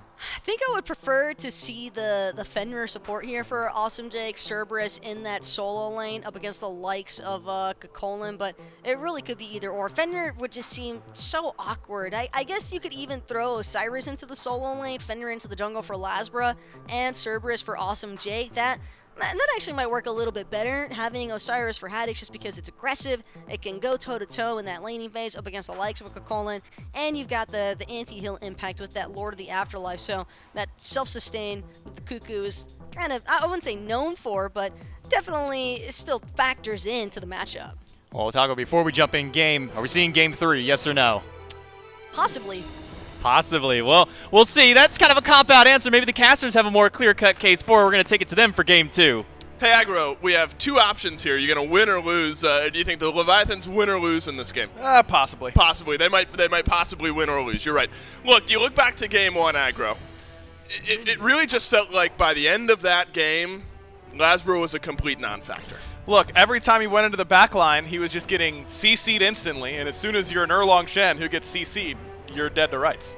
And that kind of was the end-all be-all, wasn't it, in game 1, where the front lines just sort of ran over the Olympus bolts, and by the end of things there wasn't much of a leg to stand on. Look, whenever you're Shinto or Zap and your front line was creating as much space as the Leviathans were in game 1, you've got to be thinking to yourself, nothing can go wrong now. This should be free. And here's the problem. In that last fight, Barracuda felt like a sitting duck. He was sitting in the back, got jumped on by Panatom, got one shot. We didn't even need an FG. Barracuda was just dead, and then they ran things down. Well, this time around, we'll see if the bolts are going to be feeling better than Hazard adapting are right now. But that's for a different stream, I suppose, that we have to worry about. Jake on the Fenrir is interesting to me because we talked so much in the last game about how his fight selection, he struggled at that part of the game in game 1. It was constantly dying after getting as soon as he jumped in. Now, he's on a character that is less tanky whenever he jumps in and still feels like he has to commit, and all you can do on Fenrir is pick fights. That's your whole job as this god. You gotta like that better for Jake, though, right? Not if I watched him die on back-to-back Furies last game. No, I don't gotta feel better about that. Look, Jake is not gonna have that many rough games in a row. No. You know, he's too good of a player to struggle for a long period of time. So when it comes down to it, do I think the odds are in my favor betting with Jake in this game, but I think that he's going to have to really step it up overall in this one. Yep, the ability to jump in and then set up and then have some follow-up is there. But then this can happen if you don't get the damage with a kill quick enough. Oh no, we've been gassing him up. and the Leviathans put him right back down. Zapman for first blood. And it's a leap-in gone wrong for Awesome Jake. And that's why I'm glad there are no casinos in Atlanta, because otherwise I would lose a lot of my money betting on Jake in that instance. Just a really good play there for the Leviathans, understanding all the options for the Bolts duo lane. Felt like almost a fighting game-esque engagement there, where Rongyu is staring down Jake, waiting for him to jump in, and is just ready with his counter option in order to stop that engage. Zapman's right there and ready, and they get an easy kill. And how about now that this Hunter matchup? Now, of course, with Zapman already having first blood, we're not going to get a chance to talk about it, though, because Lasbra looking at a blue buff invade here. Is Panatom back beneath his tier 2 tower. Haddix drops down the blue, and so signs of life on the right side of the map now for the Olympus Bolts. A quick invade, and look, you got to keep Yarkor on this Kokullen behind. Have to, because when he got ahead in the last game up against this Cerberus, it became problematic pretty quickly. And maybe that's the difference that the Bolts need. It's not necessarily about what Jake is doing, but more so about keeping Haddix a little bit more invested and a little bit more safe in a lane like this. And allowing Haddix to go with that Vamp Shroud start feels really good for him. Getting that physical protection, the Tainted Steel was a necessity up against the comp for the Leviathans, but now you get a little bit more laning prowess out of your starter item. Maybe that'll be a difference maker. And so, we put a lot of weight on Jake after game 1. The initiation just kind of wasn't there in general, it felt like, for Haddix or Lasbra either. I mean, the Cerberus was jumping in and getting deleted, so that will be a nice change. And it's not like there wasn't pressure on the right side of the map for the Bolts. The Leviathans were putting a lot of emphasis there as well. So Haddix just not getting as far behind in this game as he did in game 1 will certainly be helpful for the Olympus Bolts. I do want to return to a point, though. First blood for Zapman never feels great for the Olympus Bolts, but Artemis is kind of the pick right now, it feels like, in this Hunter role. So Barracuda certainly happy to have that. But now you got to wonder about that rotation potential, where Zapman with that ultimate is going to be able to affect these fights in more immediate ways maybe than Barracuda, where Barracuda kind of has to read the state of the map a little bit more. Exactly. Artemis wants the fight to come to her. She wants everyone to be coming down a lane of the jungle and grouped up, and so Caledonian Boar can just ping-pong its way through and get a lot of value and a lot of damage off. Whereas Chernobog wants to go to a fight that is nowhere near him. That's really his strength as a god. So can Zap leverage this early lead, get involved in some fights around mid? Merlin is a character that, the exact type of character I'm looking for if I think this might be a good Chernobog game. Yep. The two things that make me want to pick Chernobog are that his safety is going to be big for me, or that there's an immobile mage I can kill. Purple buff invade for Jake and Barracuda, but Jake left alone. Ragnarok for the CC immunity, but he sent Rongyu a little bit further back. Jake leaps away, but followed up on by Panatom, and Zapman will use the ult. The Winds of Shamash seal the deal here, and it's another kill on the board for the Leviathans. And it's what Fenrir wants to do. He's just been called on it. Two times in a row now, 0-2 through the first 5 minutes. And that one I put a little bit less at Jake's feet in particular, and more just the decision in general, though maybe if it's his call, then it's more so on him. That purple buff invade is just ambitious coming from the Bolts. You know that Rongyu is just resetting. You know he's going to be coming back to base, from base, pretty quickly. Lasbra can never come and help you in that position. So if you want to get in there, you got to get in and then get out. Jake goes in even more and just ends up bringing Rongyu closer, makes it easy for Ronnie to hit the stun after the fact. Definitely a bad decision to invade purple, but that's what the Bolts do. They invade purples. Like, that is core to this identity of their team. So it doesn't surprise me that they're willing to be aggressive on that side of the map despite the early first blood the other way. And I would anticipate more of the same as we keep on going. It's just how this team is built. Hasn't gotten crazy just yet. Still equal in levels, maybe a little bit behind as Awesome Jake just ticked over to 6. Barracuda still felt comfortable in that lane. Some of the safety initially, the Artemis being able to farm from a range has helped Barracuda in an otherwise volatile lane. I do want to talk about the mid lane matchup a little bit here, Aggro. We've seen plenty of Merlin. You love the burn that it provides. And you weren't with us yesterday, but Persephone back into the god pool nowadays. And if I'm thinking back to Persephone, when always available, I think Shinto comes to mind. This guy is very good at this god. And with the new kit, I have a lot of questions I think Shinto will answer here in Game 2. Absolutely. Can't wait to see what he does on it, because no one's really sure how good she's going to be. I've got a feeling Shinto's going to make her look really, really, really good. It's just more consistent damage output throughout a team fight that, you know, the best players in the world did not struggle at, but literally everybody else did. I think that with the new version of Persephone, you lose a lot of that frustration of, all right, I killed her and now she kills me anyways. Obviously, that's not a part of it anymore, but it's still a consistent bone rush, more consistent harvest, being able to really put out your damage at a closer range than you used to be able to. Yep. I like Persephone. I think that she requires a little bit more CC than she used to. The way that her 2 works now, I would really want someone like a Fafnir on my team to hammer them, and then I can place my 2 directly on their feet as they're stunned. Hey, nice. Guarantee that damage. I like that type of synergy in my lane for sure. But look, Shinto's going to make any variation of this god work, just as I think Heroin will. Like, those guys are just nuts at that character, and it doesn't really matter what state they're in. Well, Shinto, a little bit less than a full level down, takes over to level 10, so he's even with Venenu here. Panatom might be able to provide some of that CC as the Gilgamesh makes his return into the jungle here for the Leviathans. Blackthorn Hammer, first and foremost overall for the Gilgamesh here. Hold that thought as Jake gets hammered, but he'll leap away. Panatom, look, if you're able to follow up the performance from Game 1 with a similar one here in Game 2, the Leviathans are going to be feeling fantastic. He's already got a kill on board. In the Gilgamesh, great. That kind of wheeling and dealing, getting those fights started, locking down some targets, and pushing the Leviathans forward in these team fights. A lot of items that were recently buffed here picked up by the Leviathans. Not just this Blackthorn, which is just a really cheap, good stat stick item, especially for someone like a warrior who can really make use of that extra HP. And now Yarkor goes for the Bulwark of Hope right away in order to make sure that he's going to be as tanky as possible up against the Cerberus and the Merlin on the other side. This item, really good, not just because the shield component, now not based on level, but based on protections, I believe, or maybe it's health, but either way, scaling off your items in one way or another. But also just more magical protection. This item just has a lot of magic prot built in now, and all of a sudden, Haddix's damage is going to go from a lot to not that much because of it. Well, magical protections are going to be important against Venenu here. He's gone Chronos Pendant early, then into Obshard for the second item. What's the deal? Look, I feel like the conversation around flat versus percent is flat feels good early before a lot of prots are online. Percent feels great later on in the game. But I feel like we've been seeing more Obshards earlier on in builds here over the last couple of days. Yeah, it's interesting. I mean, normally you'd have Charons in the first slot. That's been the meta build for a while. So maybe they feel like they're missing that 20% option. And they feel like Charon's just too low power. 70 power, 80 to 70 power ends up being the breaking point, it seems like, for a lot of these good laners, where they're starting to opt for the Obshard instead.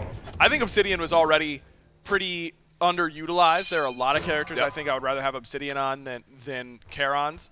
Merlin isn't necessarily one of those. I think I'd prefer the Charons on him, but if you feel like the extra percent pen, it makes up for the lack of MP5 and the little bit of movement speed. He already has the MP5 in the Chronos pendant, so you're not really lacking in that department.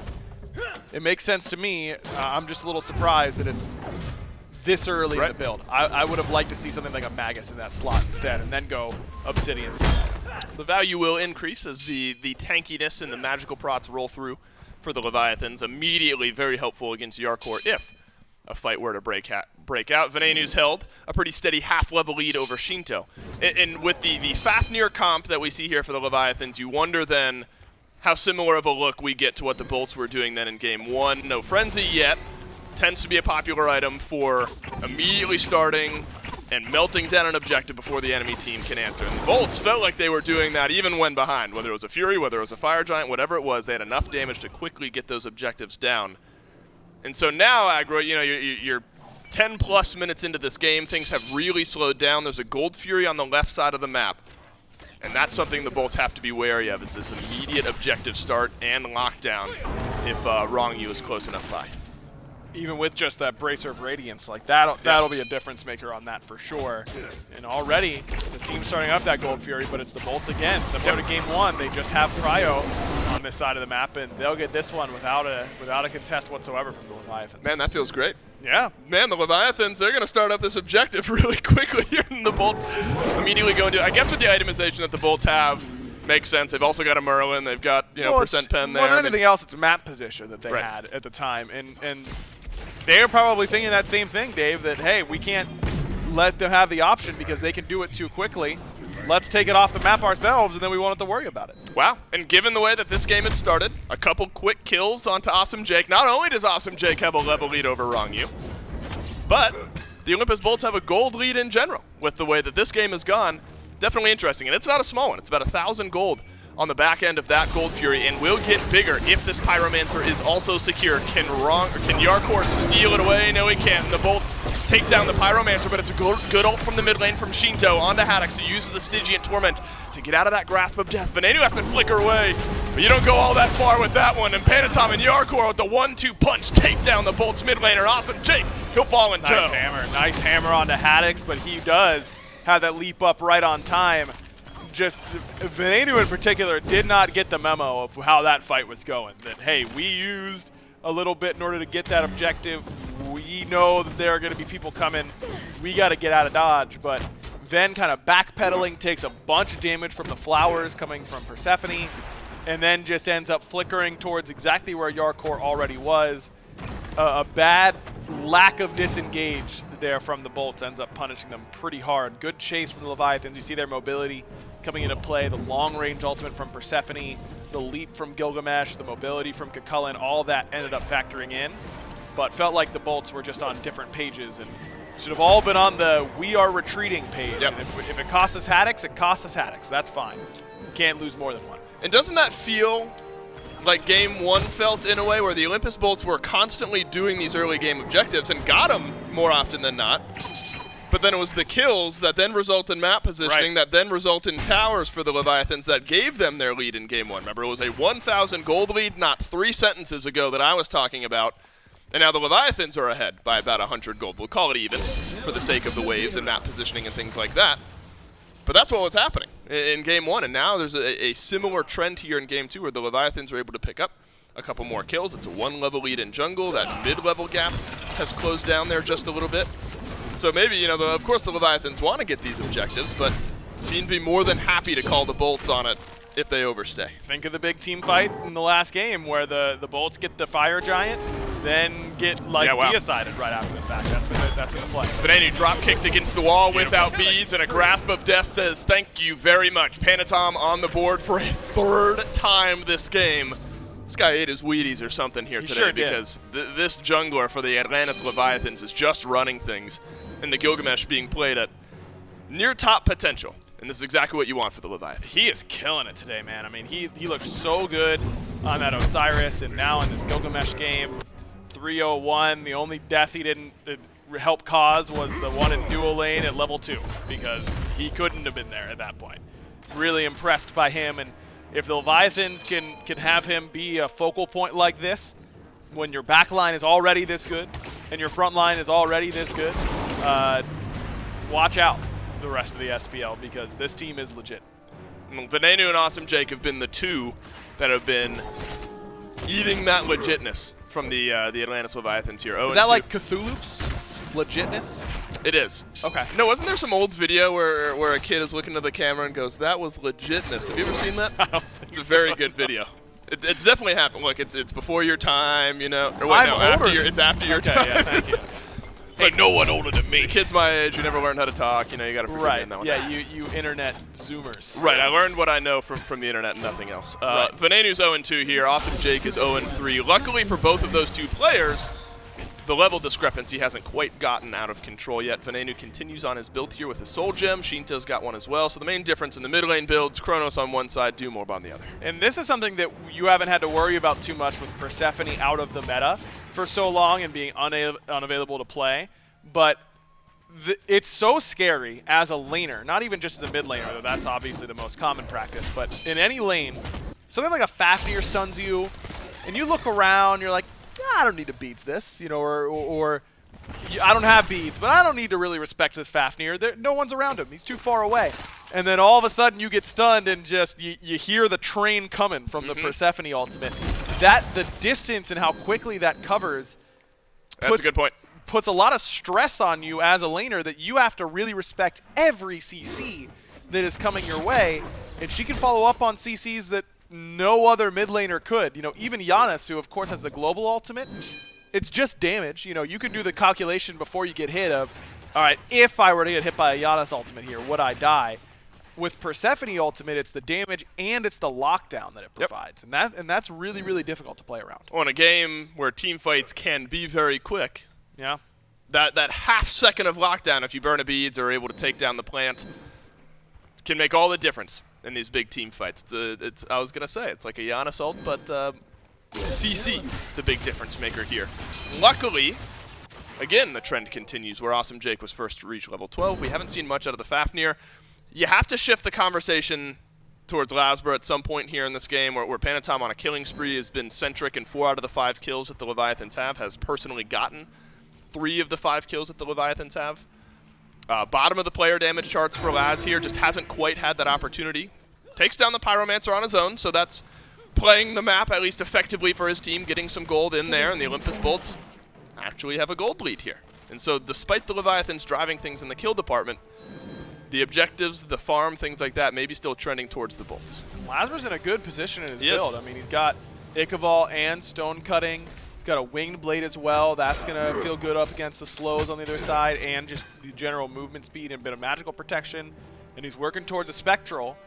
He should be able to start getting in there and being effective, but to his defense, no one really has. I mean, he's got less than 1,000 player damage, but only 4 players have more than 1,900 damage, so you're not really looking. That's bad journalism on my part. I hit the buzzword of he's lowest on the player damage charts without the context of like everyone else is also within like 800 damage of him or so. Yeah, but it's still true, and that's what matters the most in journalism. Right. So it's good journalism by me, right? That's no, let's not go that far. You know, I'm sure that if I were to run that headline back in school, I would have gotten yelled at. You're right. I'm That's right. You're the guy. Right. You're the guy who can call me on those sorts of things. That's true. Yes, I can. Right. So it's over these next few minutes. Then, go ahead. You know what sucked about having to do journalism school? What?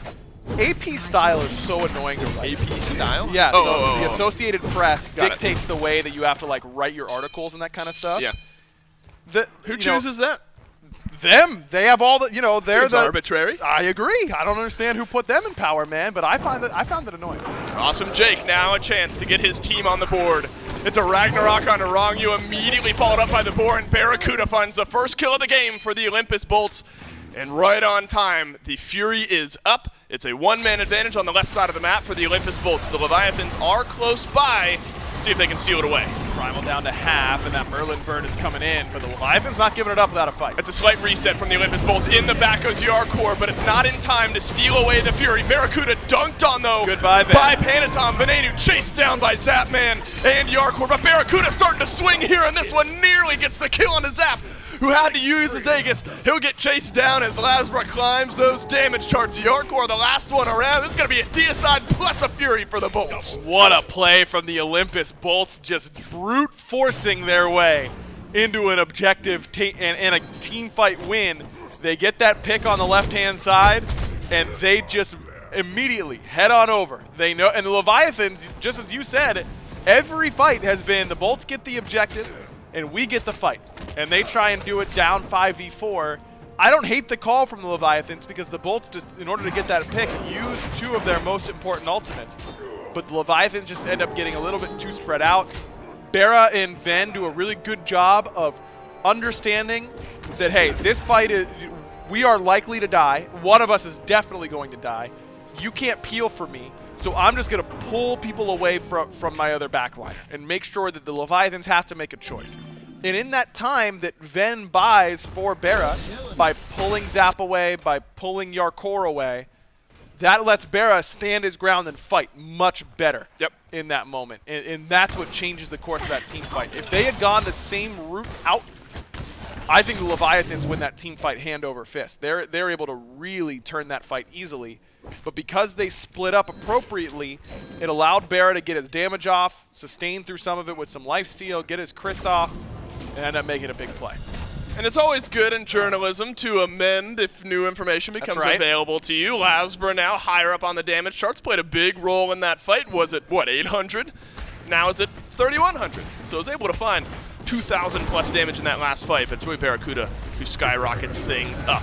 Lasbra in onto Zapman here, who uses his ultimate.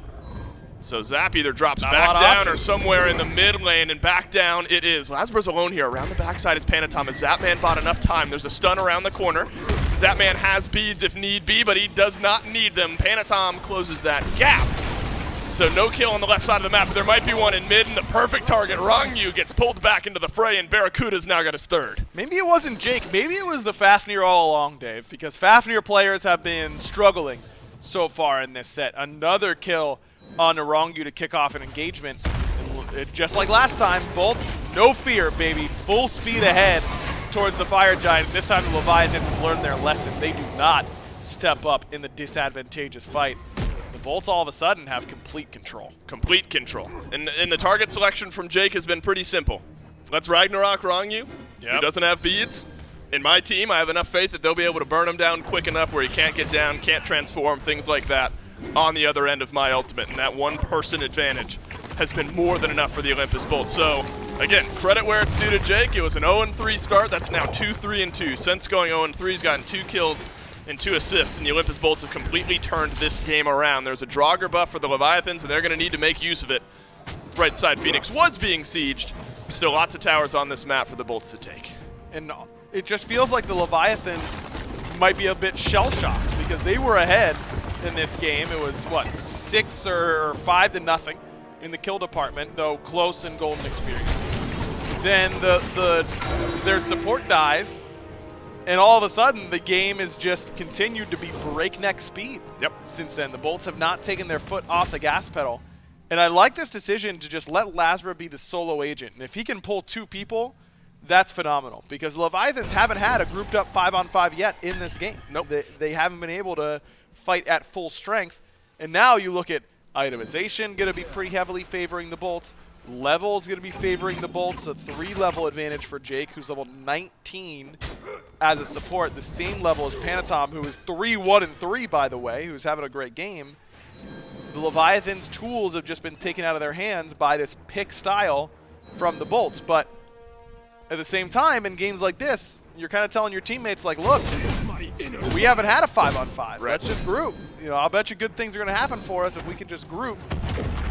I think that's going to be the key for the Leviathans. Staying grouped and fighting is fine. It'll at least be a tier 1 tower on right. Lasbra is there with 3 members of the Leviathans, now 2, so Laz might be able to stop some of the backs there as the tier 2 tower crumbles on left. The chase goes on, but Zapman will head on back to base. Had the ultimate if need be. Panatom uses the blink, but Lasbra does as well. Now there's a jump in under the left side. Phoenix, the Arcor Salmon leaps forward as Haddix uses his ultimate to pull one back. 4 is out from Barracuda, stun to 3. Zapman, the only one who doesn't take one on the other side of things, but Zapman's got the damage onto Barracuda, and this siege has been sent back. Here comes Zapman looking for Ven. Both relics expended, and the flicker. Looks like Ven's going to be safe, as will the rest of the Bolts, but it was Ven who didn't get the memo on Pyromancer. That time it was Barra on the left side. Phoenix, he was up further than his front line as that fight started to continue. Jake and Haddix just took a little bit too much damage. Don't think Barra really read that situation as well as he could have. It ends up costing the Bolts their siege opportunity, at least on the Phoenix. They still get the tier 1 in mid. Still get the tier 1 in mid, and there's a Fury on the other side. But without Barracuda, who has skyrocketed up the damage charts, you have to be careful in a fight. Good fight for the Leviathans. They're right to come and take this. No relics at all for Ven. He's a Merlin. No shot they should be giving this up. Jake doesn't have great steal potential, and he agrees, so he won't jump in. And the Leviathans will shrink that gold gap just a little bit further. It was greater than 5K. It is now just 5K. So the Leviathan's able to shrink things up, and that's nice. You know, you got another, it was about 2.5 minutes left on the Fire Giant siege. Now just 30 seconds, and the Bolts won't try their hand at pushing anymore here. So the Leviathans have bought themselves some time. So you look at this next Fire Giant aggro. Won't be enhanced for another 4 minutes or so. We'll respawn here in 1 minute and 15 seconds. Everyone save Rongyu level 20 in this game. So XP doesn't matter, but it's that itemization advantage that you've talked about earlier that really plays the big difference. With structures the way they are, and it's just one tier 1 tower in mid, the Leviathans might still feel confident enough at stepping forward, especially with Rongyu, with Frenzy. You might be able to take this objective down quickly. Haddix is in between a few here, but we'll just take the stun and back off. Good damage coming from Ven. I mean, he's in trouble if he gets jumped on, but if he's doing the jumping, then he's going to be in a good spot because he is just strong right now in the build. Big deal, though, for the Leviathans that 2 of their frontliners have Magi's now. Rongyu and Panatom both picking that up, neutering the ability for Fenrir to get in and pick them up pretty much for free. That's going to be a big deal in these engagements, but Rongyu hasn't been able to upgrade his starter item until right now, so that's big that he was able to go back and do that because that would have been a big difference in effective tankiness between him and Jake. Lasbra has upgraded his starter item, Hidden Blade, for this Osiris. Zapman left on. Lots of damage into the Leviathan's Hunter, and the Ragnarok is in there as well. Zap has to use his ult to disengage, but Venenu's been left alone in the backline. Finally, Zap goes down, but it's carry for carry, and Shinto is still alive, and he's still swinging, and Barracuda is down for the Olympus Bulls.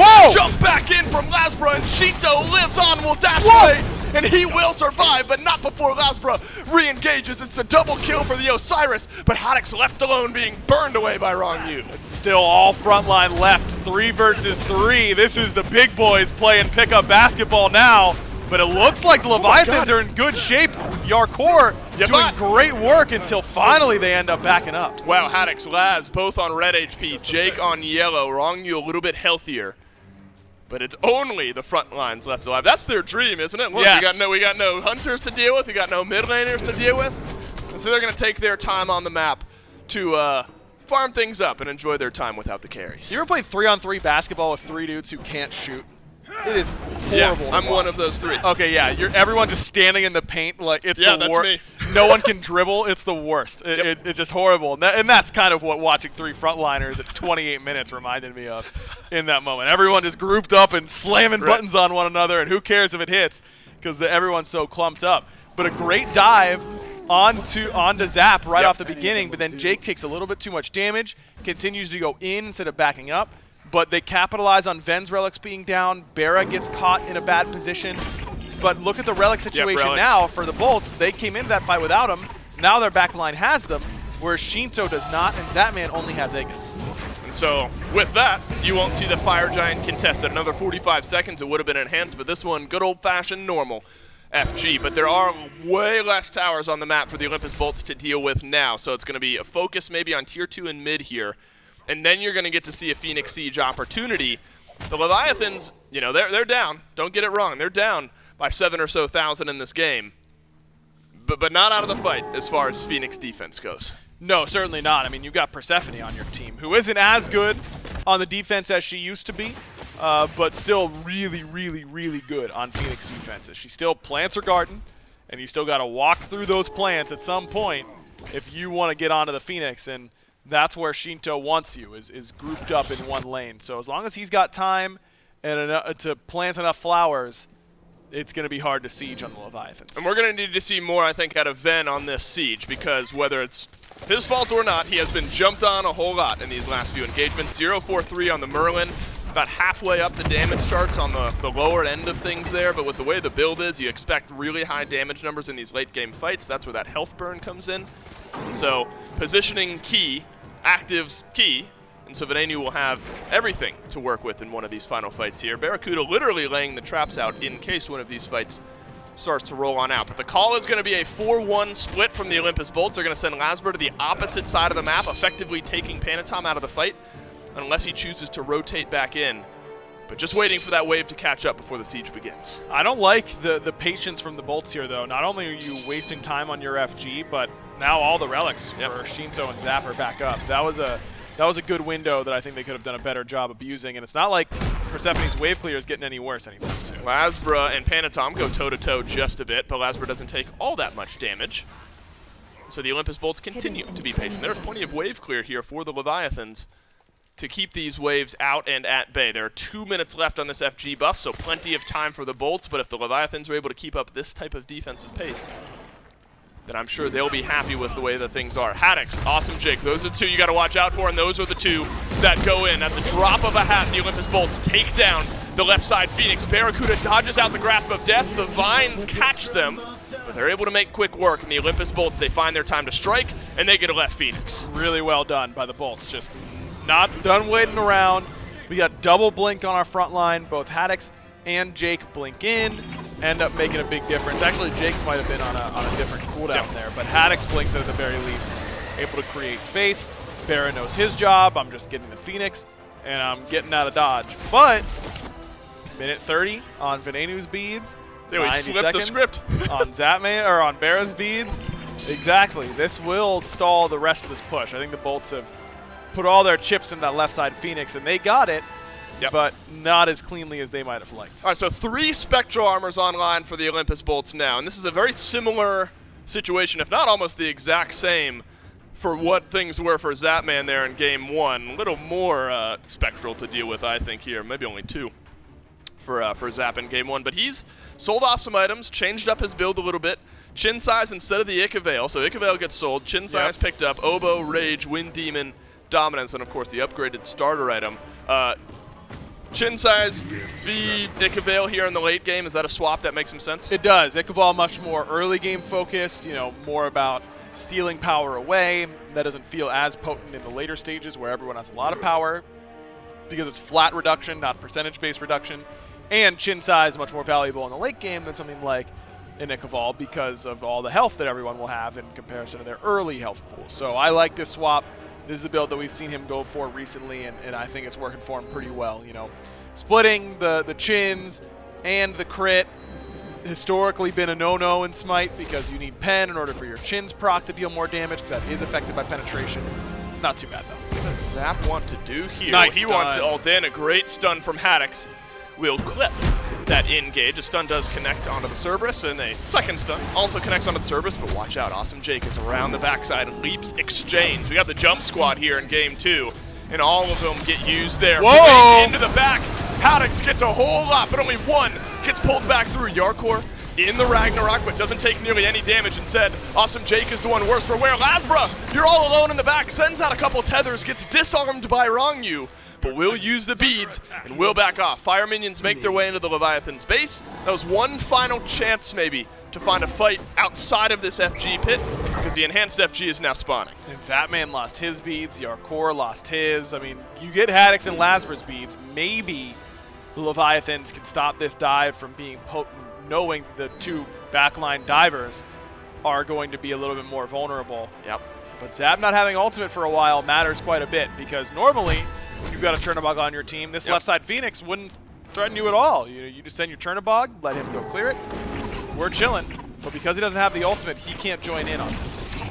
Zapman is just going to do the purple buff here, realizing it's going to take a little bit of time to get in there. Venenu actually has to flicker away here. Lasbra again around the backside, and there is no ADC damage for the Leviathans to counter this attack. Yarkor gets pulled back in by Awesome Jake, and that leaves Lasbra and Haddox alone with the backline of the Atlantis Leviathans. It's a leap on for it all, but it's a big double pullback through. Venenu finally in the kill column as Yarkor goes down. Zap's left alone on an island. Aegis is solid, and he does get into the wall, but I can't imagine that's enough time. No, it's a double for Ven. Ven's got a double. Barracuda's got one as well. Shinto is left all alone, and I hear Game 3 calling Venenu. He's chosen his time to go off well. It's a triple kill for the Merlin, and it's Rongyu against the world when the world's going to win this one. The Olympus Bolts send us to 3. Impressive turnaround from them. I mean, they were just able to win one fight and then keep the game in their favor really from that moment on. Just felt like the Leviathans they just couldn't group. They couldn't get together at any point. In that last fight that they forced near mid, yeah, they don't lose anybody, but losing that Chernobog ultimate ends up being such a big deal around a fire giant that's enhanced that you know the Bolts are going to commit onto. Means that Zapman can't join in till later. Means that your front line's much more vulnerable. Leviathans end up with a kind of bad call in order to try and find that fight. Ends up costing them. That's got to be awkward positionally for Zap, too, because you want to be in the fight, right? But your only avenue to immediately join the fight is through the jungle where all of the Bolts are. Kind of look around the corner, it's like, oh, there's 4 of them, but I got to get in there. I can't go all the way around. I got to fight now. Yep. And the Olympus Bolts play the map well. They play the game well, and they've sent us on to a Game 3. Remember, seeding, very important here in this matchup. The thrilling Game 3 conclusion of Bolts versus Leviathans up next. What's up, Smite fans? Dolson here, and if you haven't already, you want to make sure you're checking out twitch.tv/SmiteGame on Mondays from 1 p.m. to 4 p.m. Eastern Time, because we are doing the team content days where we bring in one of your favorite SPL teams, we sit down and do all sorts of crazy content with them. We've got emotion. Let's go! We've got Mifflin throwing himself at the green screen. We've got plenty of actual informative content around all of your favorite Smite players and teams themselves. Okay. In my defense. Hold on, let me think of a defense first. So make sure you tune in on Mondays from 1 to 4 p.m. Eastern Time to twitch.tv/SmiteGame. And hey, don't worry, if you can't catch it there, you can't catch it live, make sure to go to youtube.com/SmitePro to catch the VODs after the fact. It's a whole lot of fun. You don't want to miss it because, hey, you never know what's going to happen. Yep. That's, chat. You just got to know who's daddy. That's just how it be, man. The Kings of the League, the Camelot Kings, will be in studio with us on Monday for the live media content day.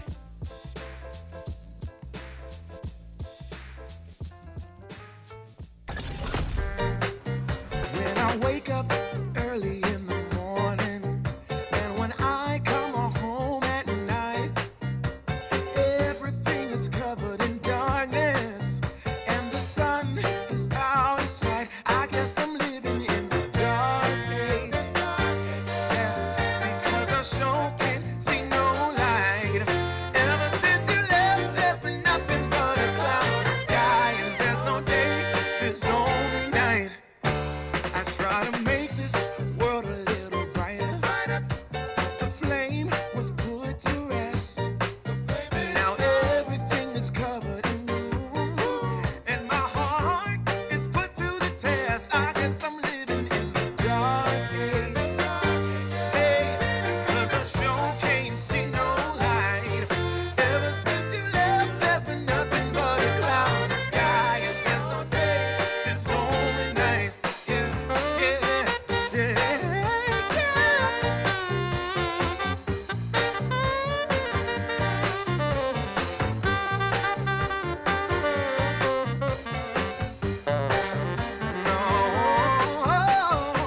You used to tell me you love me so, but now you're saying you have to go.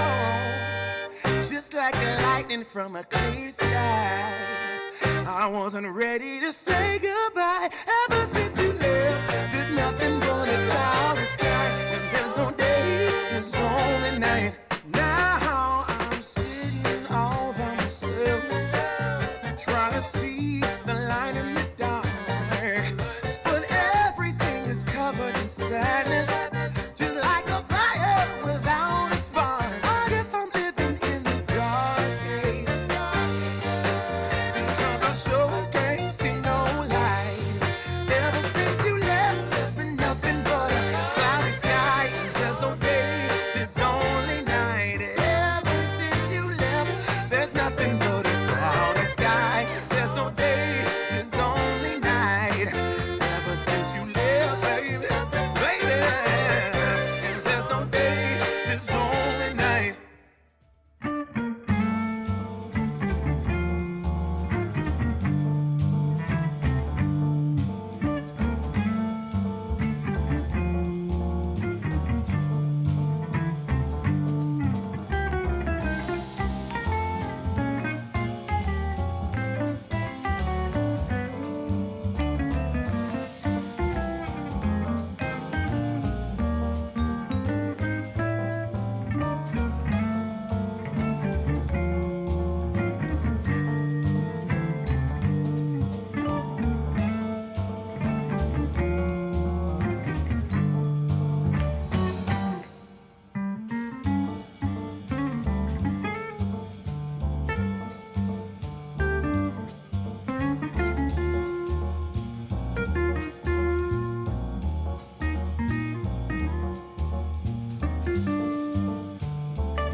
Smite fans, Aggro here.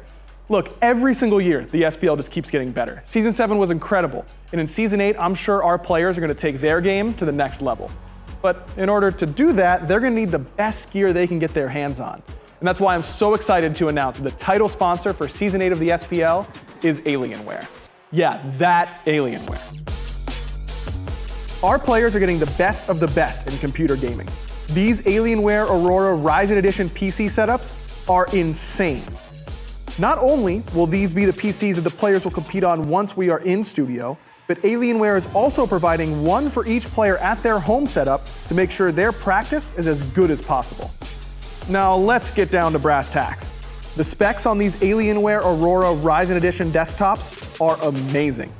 An AMD Ryzen 9 16-core processor.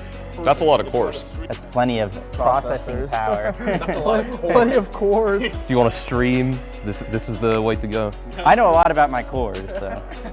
I mean, Pilates, right? 64 gigabytes of DDR4 RAM. What? Is that true? That is true. I mean, this thing has 64 gigs of DDR4 RAM. Which you can do literally anything with. Literally anything. I've never had more than 16 gigs. That's quadruple the amount I have at home. And one of the hottest commodities in the PC world, an NVIDIA GeForce 3090 graphics card. Insane how much better this is than what I have. The best graphics you really need, Ultra, of course. Content's gonna look good. And what's the point of all the power if you can't see it? Players will also be using the Alienware 25-inch 240 Hz monitors.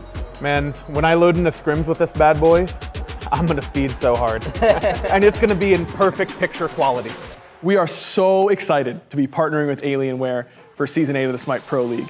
And the best part is, this VIP treatment, it's not just for the pros. You too can get the best possible SMITE experience. Just go to smitegame.com/Alienware and use code SMITEAW to get special discounts on some of Alienware's best products.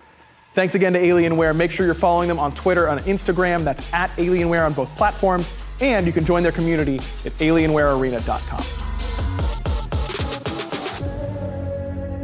I know Mike didn't say the thing. Mike, can you say the thing for him? You're telling me an alien wore this? And welcome back to the desk after an explosive Game 2. We got to get prepped now for a Game 3 between the Atlantis Leviathans and the Olympus Bolts. But thank you all for that. To our title sponsor, Alienware, for providing the pros and providing our studio with those Aurora Ryzen 10 Edition desktops. We have to reiterate the fact, they are playing on those right now in the studio. It wasn't just for the video. That is what they're on now. I even got to peel the plastic off of those beforehand. Powerful desktops, powerful monitors they have as well. 25-inch gaming monitor, 240 hertz. Great deals, great performances. All thanks again to Alienware. SmiteGame.com/Alienware. Code SMITEAW. You can follow them on their social medias on Twitter and Instagram at Alienware, or go to their website at alienwarearena.com. Tago, I asked you at the end of Game 2, or before Game 2 actually started, I said, hey, will we see a Game 3? You said possibly. Well, that possibly has turned into a definitely. Game number 2. Okay, you know, the 50-50 answer, yeah, we might see it. We might not see it. So, yeah, I guess technically you're not wrong for it. But it started out kind of early where the Leviathans established an early lead. They put a lot of pressure against Awesome Jake.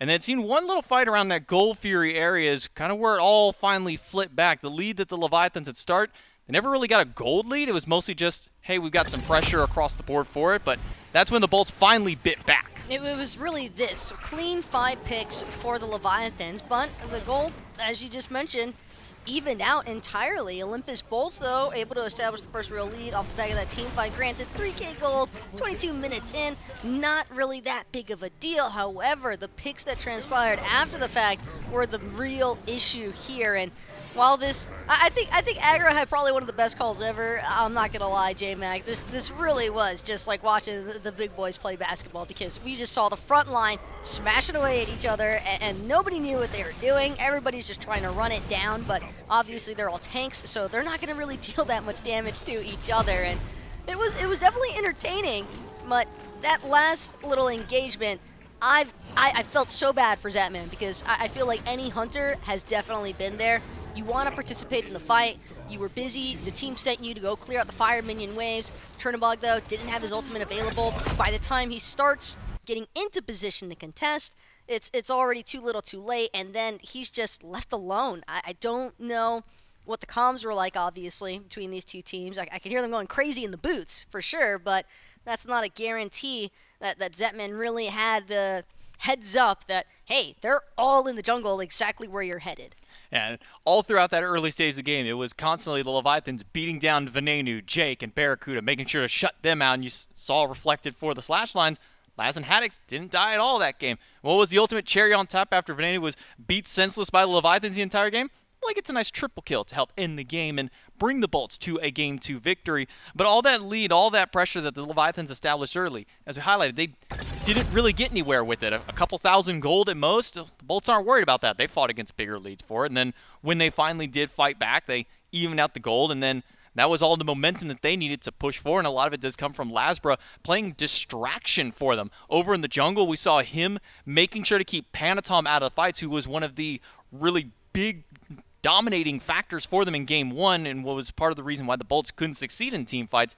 Lasbra keeps Panatom out of the fights. All of a sudden, the Bolts looking a little bit stronger here in Game 2. It wasn't about keeping Beneath them isolated in the jungle either. It also spanned into the Phoenix defenses themselves. I think we saw that left side Phoenix certainly posed some issues for the Olympus Bolts, but ultimately they were able to secure it because Haddix's Blink available off cooldown. Leviathans having just lost a decent amount of their relics. So granted, they were able to get those relic timers back up by the time the Bolts actually pushed, but where was Lasbra? On the opposite side of the map, ensuring that Beneath them couldn't be anywhere near where the Bolts were at. So a lone Stingent Torment blink in is enough to push everybody back, and obviously late game hunters are going to do what late game hunters do best, and that's take the objectives even with a little bit of crit power inside of that Phoenix terrain. Barracuda, the world was really all his. He had no one really to challenge him on that left side Phoenix defense. I think ultimately Leviathans, we saw moments where the front line was able to close the gap and collapse onto the backside, but it was nowhere near as effective as what we saw out of the RDO in Game 1. Well, one of the best parts of these 3-game sets, when we do get to game number 3 for the picks and bans, we get to see how everything has evolved up until this point. You start out going with the more meta stuff. Make sure you ban away XYZ because they're just the good gods. But now we start getting to the more intricate moments of the set where now do you start putting some more of these targeted bans. We saw it in game number 2 where they banned an RTO and they banned a Terra, making sure that that was what they established as the problem factor for Leviathans in game number 1. Now as we get towards game 3, we may see some more of those shifts in the picks and bans. But so far, it's tried and true, side and steady. We're going to be seeing the Artemis and the Tiamat taken away. Leviathans, they didn't really have much of a choice in Game 2.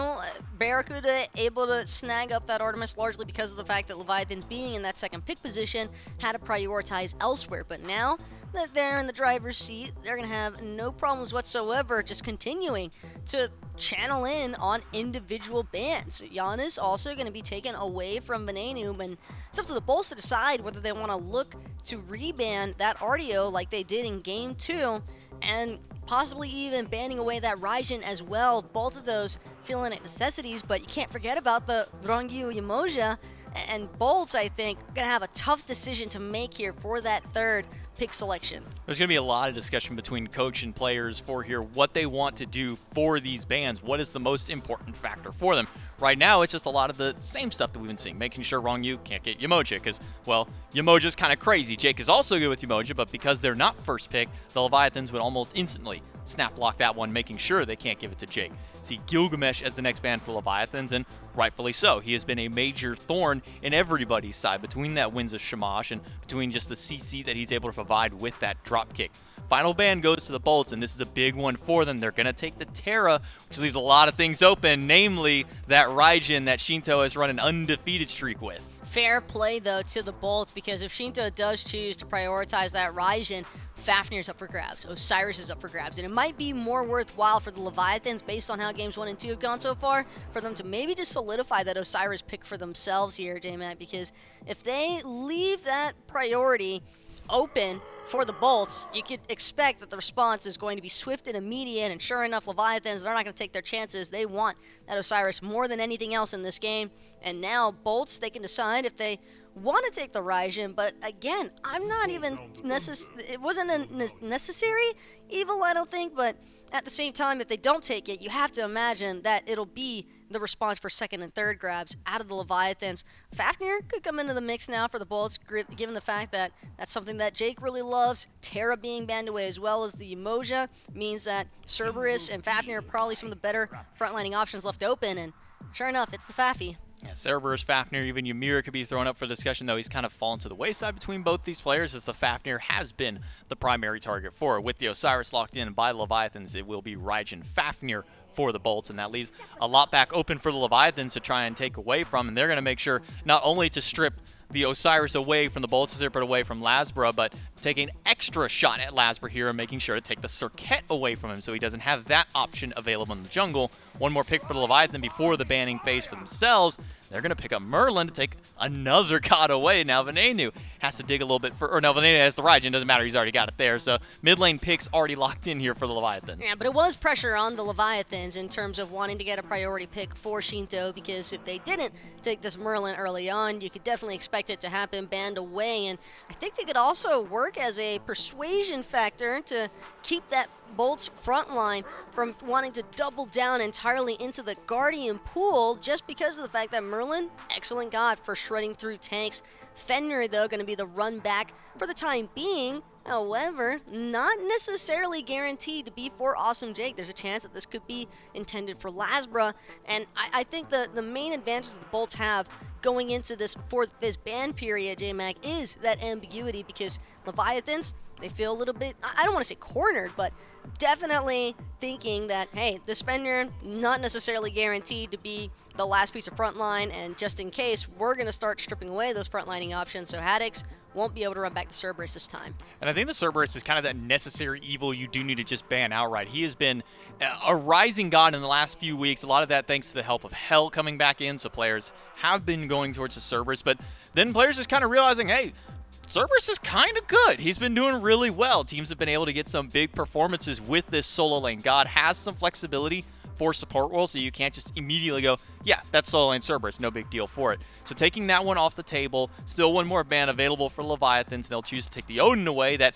somehow made it all the way through to the second banning phase. Meanwhile, the Bolts respond with taking another shot at Zapman to take the Heimdall away and banning a Sobek instead as Something well. I'm keeping in mind, though, is an Omni, Chernobog, Rom. They're all options, but as far as Zapman is concerned, I feel as though he's kind of deterred away from those dash escape-oriented hunters like the Rom, and not only that, but Barracuda, he's going to take that Chernobog for himself, adding some of that global utility on board for the rest of this Bolts composition, not to mention the attack speed steroid should pair nicely with that Fafnir Coerce, and just the ultimate dive capability, I believe, alongside of that range from the Taiko drums that Venenu's going to have with the Raijin. And if Zapman chooses to respond with a dash-based god, maybe feeling as though, hey, I can't allow Bear to be the only impactful global member here. I like the idea behind the Apollo. I'm concerned with how it fares against this Fenrir Fafnir. Does have a little bit of global presence, but has to expend his only form of really good CC with that Mez to try and strip this Fenrir away or try and keep this Fafnir off their tail. The Leviathans will go back to the RDO that worked so well for them in Game 1, making sure to give that one back over to... Oh, actually, no. It's not going to be going over to Arkle. Unless this is somehow a Circuit support going the way for wrong use, so this RDO may actually be going into wrong use hands this time around, because the Osiris and the Circuit have already been locked in. The Olympus Bolts is a final pick. They make their way over to Bologna as a final option.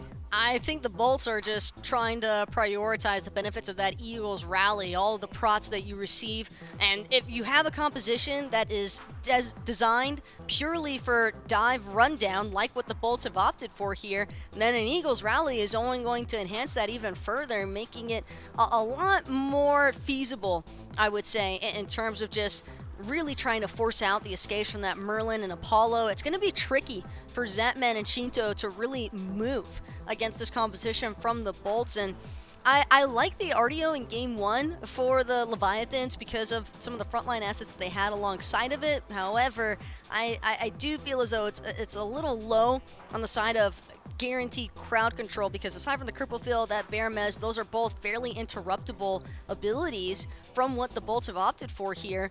And not only that, but the Bolts, they all have escapes. They all have some way to get away from it. For the most part, it is ultimates as far as being able to have CC immunity to get out in case they are stuck inside the Cripple Field. So they'll have some good options to get away if they have their purification beads as well. And outside of that, then the lockdown just comes to who can Circuit pull and make sure to throw back into the fray. Who can Osiris slow down and maybe eventually root for it. Leviathans have kind of gone with a little bit more of an execute-heavy style draft where the Bolts just have an all-around composition for them. A lot of single target and also some decent crowd control with it. Looking at these two teams, what's kind of the win condition for either of them to bring the W home? The objective play is definitely standing out a little bit more so for the Bolts here, for what it's worth, J-Mac. I think the burst and the confirmation definitely a lot easier to find with the Raijin in comparison to that Merlin. We'll see who's going to bring home the win for game number 3 between the Leviathans and the Bolts. We'll take it one more time to Dulcin and Aggro to bring the action. Feels like every time we've gotten one of these top 4 matchups in recent weeks, it's gone to 3 games, and this one is no exception. The Leviathans and the Bolts head on to a game 3. And let's recap the importance here, Aggro and Doug, who's also watching along with us. If the Bolts win, they are guaranteed top 2 team in the Phase 2 playoffs. I can't imagine this results in much. Noticed a little damage on Rongyu, who is on support circuit. We'll get to that in a minute. If the Bolts win this one, they are guaranteed top 2 in the Phase 2 playoffs, which means they don't have to play in the first round. If the Leviathans win, their hopes are still alive for a top 2 spot in the Phase 2 playoffs, which means they don't have to play one of these teams in the first round. So, still very important, despite these teams all having made the Phase 2 playoffs, and with how important this game is, the Leviathans go with something new here, Aggro. Rongyu on the Circuit support. Definitely a different look, and you know, the very beginning of last year, when this team joins up, you're thinking, okay, Rongyu only can play these few gods, and you know, Hercules was really meta, but you're not seeing that out of him very much. He really added gods like that to his god pool effectively, and so if he can do that, I'm a believer in this Circuit support. I don't know how good this is as a pick in general right now, but I don't think that it's going to necessarily be a problem for the Leviathans. Just a matter of effectiveness on execution, not you know, whether or not he's comfortable on the pick. Because the last 2 games, one of the supports has really struggled, whether it be Jake or Rongyu. Jake in game 1, Rongyu in game 2. We'll see if that can change here for the Leviathans and break that pattern. Collapse in. Awesome Jake jumps on to Panatom, who has Blink. He does not have beads. That means Brutalize closes the gap, and there's a Thunder Crash in, and Barracuda gets first blood in Game 3 for the Olympus Bolts. Feels like these hunters, in some way, shape, or form, have been involved in one of the first couple of kills in each of these matchups. And now it's the Chernabog, and he likes Chernakuda, by the way. I asked him about that, and he officially cast his vote for Chernakuda. And Chernakuda's got first blood. I'm going to be honest, I don't remember which side of the coin I was on, but immediately I just want to be contrarian to Barra and say I like Barrabog. Barrabog, good. So that's You're what with me. I'm going to go with. Yeah. But how can you disagree? I mean, the man himself says Chernakuda, Look, right? if you've listened to our podcast at all, which you should, you know his opinions. Unfortunately, the Chernakuda is in some danger here. Panatom on a gank to the left side of the map. If Barracuda plays it well, but not well enough. Panatom has the ability to close that gap, and close that gap he does. And now it's a bit of an equating kill maybe for the duo lane here for the Leviathans. That'll keep things relevant for Rongyu and Zap. And how about Rongyu going, yeah, I play Circuit, by the way, hitting the Blink double Cobra's Kiss. The flashiest play you can make on a pick like this, save for maybe booshing a minion, but you know, we don't talk about that. Wow, invades happening all over the place. Yarkor kind of 2v1ing here as Lasbra and Haddix have to turn and run the opposite way. There's still a lot of damage here for Yarkor once those cooldowns are up, but luckily the leap cooldown from Lasbra comes up a little bit quicker, and the Brutalize there to close that gap. Panatom is on the left side of the map as well. There's a blue buff respawning for the Olympus Bolts, and that likely means a blue buff invade to answer the invade that the Olympus Bolts just put up. So not all is lost yet unless Haddix goes down. This is going to be brutal. Stun not followed up on by Panatom. And a slow blue buff invade is actually going to get abandoned. Maybe not. Had to use yes, the beads. it will. Yeah, they do. Okay, now we're going back to it. Yarkor's like, dog, I lost my blue. I'm Artio. I really want that. It matters quite a bit for a stand switcher like her. So he ends up, does end up stripping it away, but I don't know if Yarkor is going to get a chance to actually walk up and pick that up. Still seeing the pressure that this god puts on you in the laning phase. Just great pressure, great CC, kind of does it all. And it's a little bit awkward for Lasbra because on that invade, even though they got it, Lasbra picked up the blue buff. And he doesn't, I don't want that. That's not good for him. There's a speed sitting right there. He'd much rather have his own speed. So he does the right thing. He still goes and clears it. You know, you don't want to just miss a rotation of that buff. Right. Because you can't pick it up. But definitely a bit of an awkward situation. And so the Fenrir ended up being huge for the Bolts in Game 2. It was Jake with the turnaround performance. Remember, Jake was 0-3 to start off Game 2. And then the wheels got put back on the bus by the time that game was closing out. Wrong You was a pretty popular target there for Jake. But Jake is now back on this Fafnir that had a rough performance in game 1. Lasbro's going to be on the Fenrir here this game. Horrific Emblem is the starter item pickup from Jake. And already off to a better start. We've got the assist here for Awesome Jake, and if that trend continues, only good things for the Bolts. I love how through the first 2 games, our starting relics for support went 4 for 4 for Razor good of point. Radiance. That's a great point. And now we get 0 of them in this game, which is very interesting. I mean, Serket, you feel like you need that initiation. Like, it is non-negotiable. You need to be able to blink in, use your taunt, use your Deathbane for damage, and then use Ambush to get out. You can't use Ambush as the initiation tool. Also a little bit too slow in that regard. So he's priced into it. Jake going for the Horrific is an interesting idea, but I think it's great up against Artio, who is her dash faster than it used to be, but once it gets Horrific, it won't feel that way. Zapman doing his own purple, doing it somewhat slowly though. Jake actually drops Horrific here. See what we can get out of Zapman, and the ult is the answer. I think Zap had to use it. Yarkor's continuing to put pressure on the right side of the map for good reason. 2 of his teammates are close by. Haddix is here around the blue buff. Remember, Barracuda can ult into these fights. Zapman used his ult to disengage just a moment ago. At least Barracuda gets a share of some of the blue buff XP, but you would have liked some kills there if there were an engage. I mean, he gets very little when you're 3-way splitting 1 buff and then he goes back to base. And good job by Jake to shove that wave in on the duo side after he invaded onto Steve. He kind of backs up, just goes to the wave, and makes sure that he denies some of that minion XP to Zapman. But Barra still misses a full wave on that left side of the map because of that rotation. Is there a real preference kind of between Apollo and Chernobog ults? I mean, obviously they're functionally the same in that you can get into a team fight on the opposite side of the map. Yeah. One feels more immediate in Chernobog, but you have to put yourself in a potentially bad spot. Whereas the other you can really pick and choose, but you kind of have to traverse the map, or maybe it's a wash then kind of by the end of it. Yeah, you're trading speed for effectiveness when you land. I mean, Apollo ult does a ton of damage. It does. And knocks up, so you get good utility out of it, but it takes you more time. It takes you much longer to get up into the ultimate on Apollo, but it ends up being a more threatening dive most of the time once he does get there for the Apollo. So certainly a trade-off. They both have strengths and weaknesses. It's a grouping around the Greater Scorpion for the Chernobog this time, and the rest of the Olympus Bolts. That one will get taken down quietly. Zapman is on a ward here. Could be a wrap around the backside by Lasbro. It's a stun onto Zapman. Beads will save the root. Brutalize gets used, but the leap is on the other end to close that gap, and Zapman just a bit overextended. Obviously didn't realize he was on a ward, and now the Olympus Bolts have gotten their 2nd kill of the game. And without beads, I wonder where Lasbro and Jake are going to be heading as soon as Zap is coming out of base. That is a really, really juicy target in the duo lane because he does not have the safety of a god like Chernobog. Their dash is very different.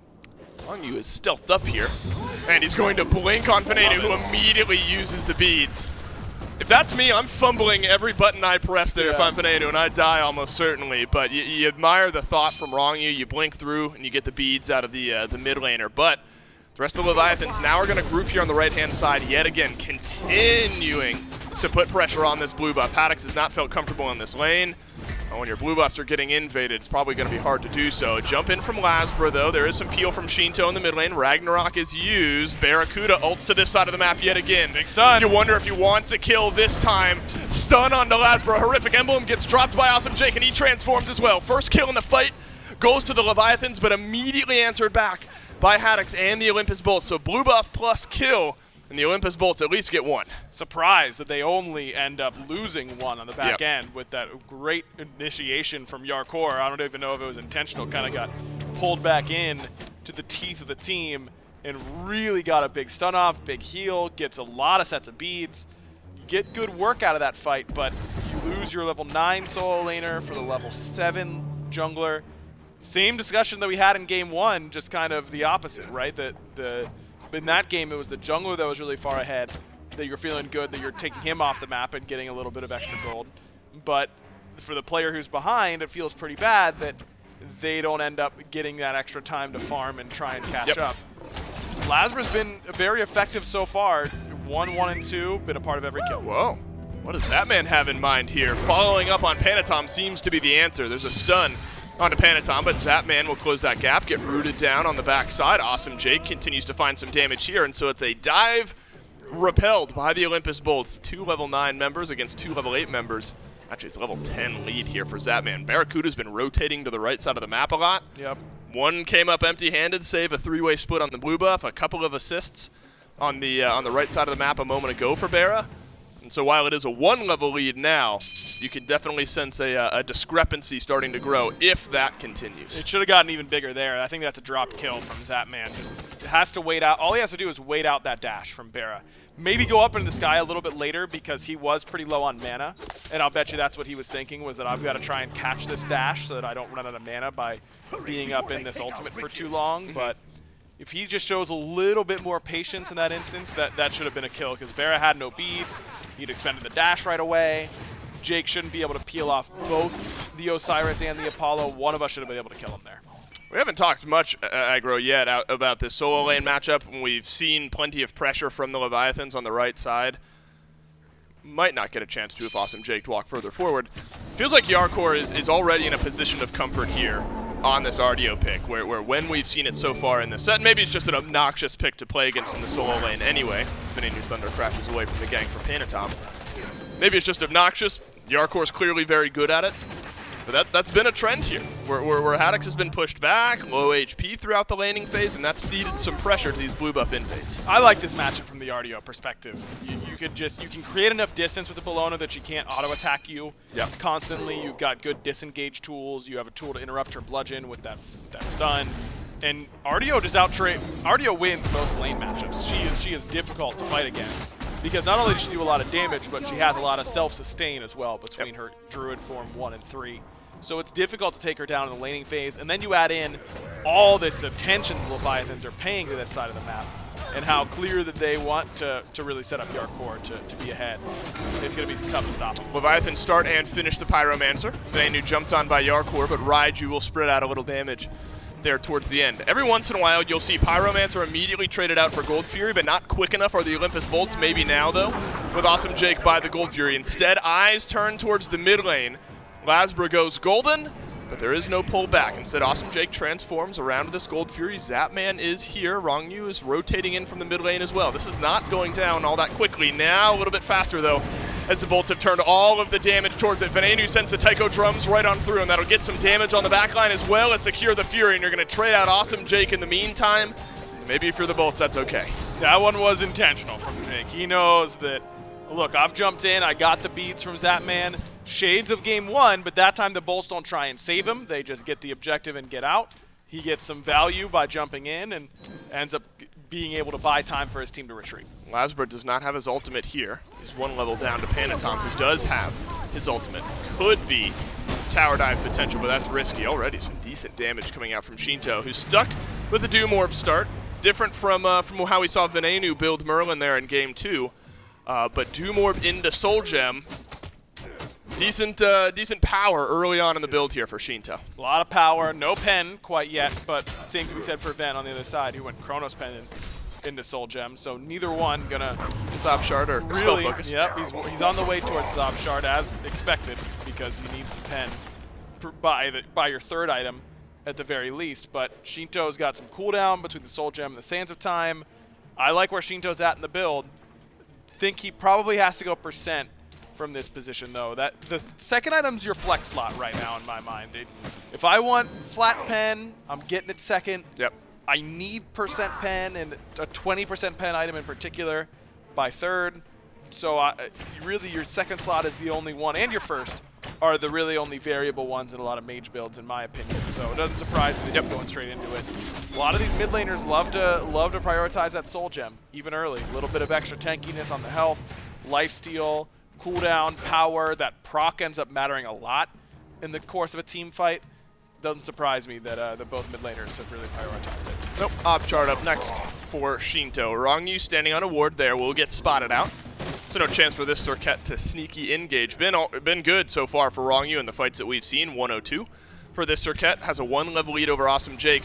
It's about a 1.5 level lead, still building up for Zapman. At points it's been 2 levels. Right now it's down to 1 level. And I think important to notice, the kills are even. It feels like the Bolts are okay and not feeling like they're behind in this matchup, but they are to the tune of about 1.6 thousand gold and 4,000 in the XP department. So while you're watching the game and you're not looking at the top of the screen or the levels, it feels like things are fine, and maybe they are in the grand scheme of things. But the slow build-up for the Leviathans is definitely happening. That was impressive, Dave. 1.6 to do that.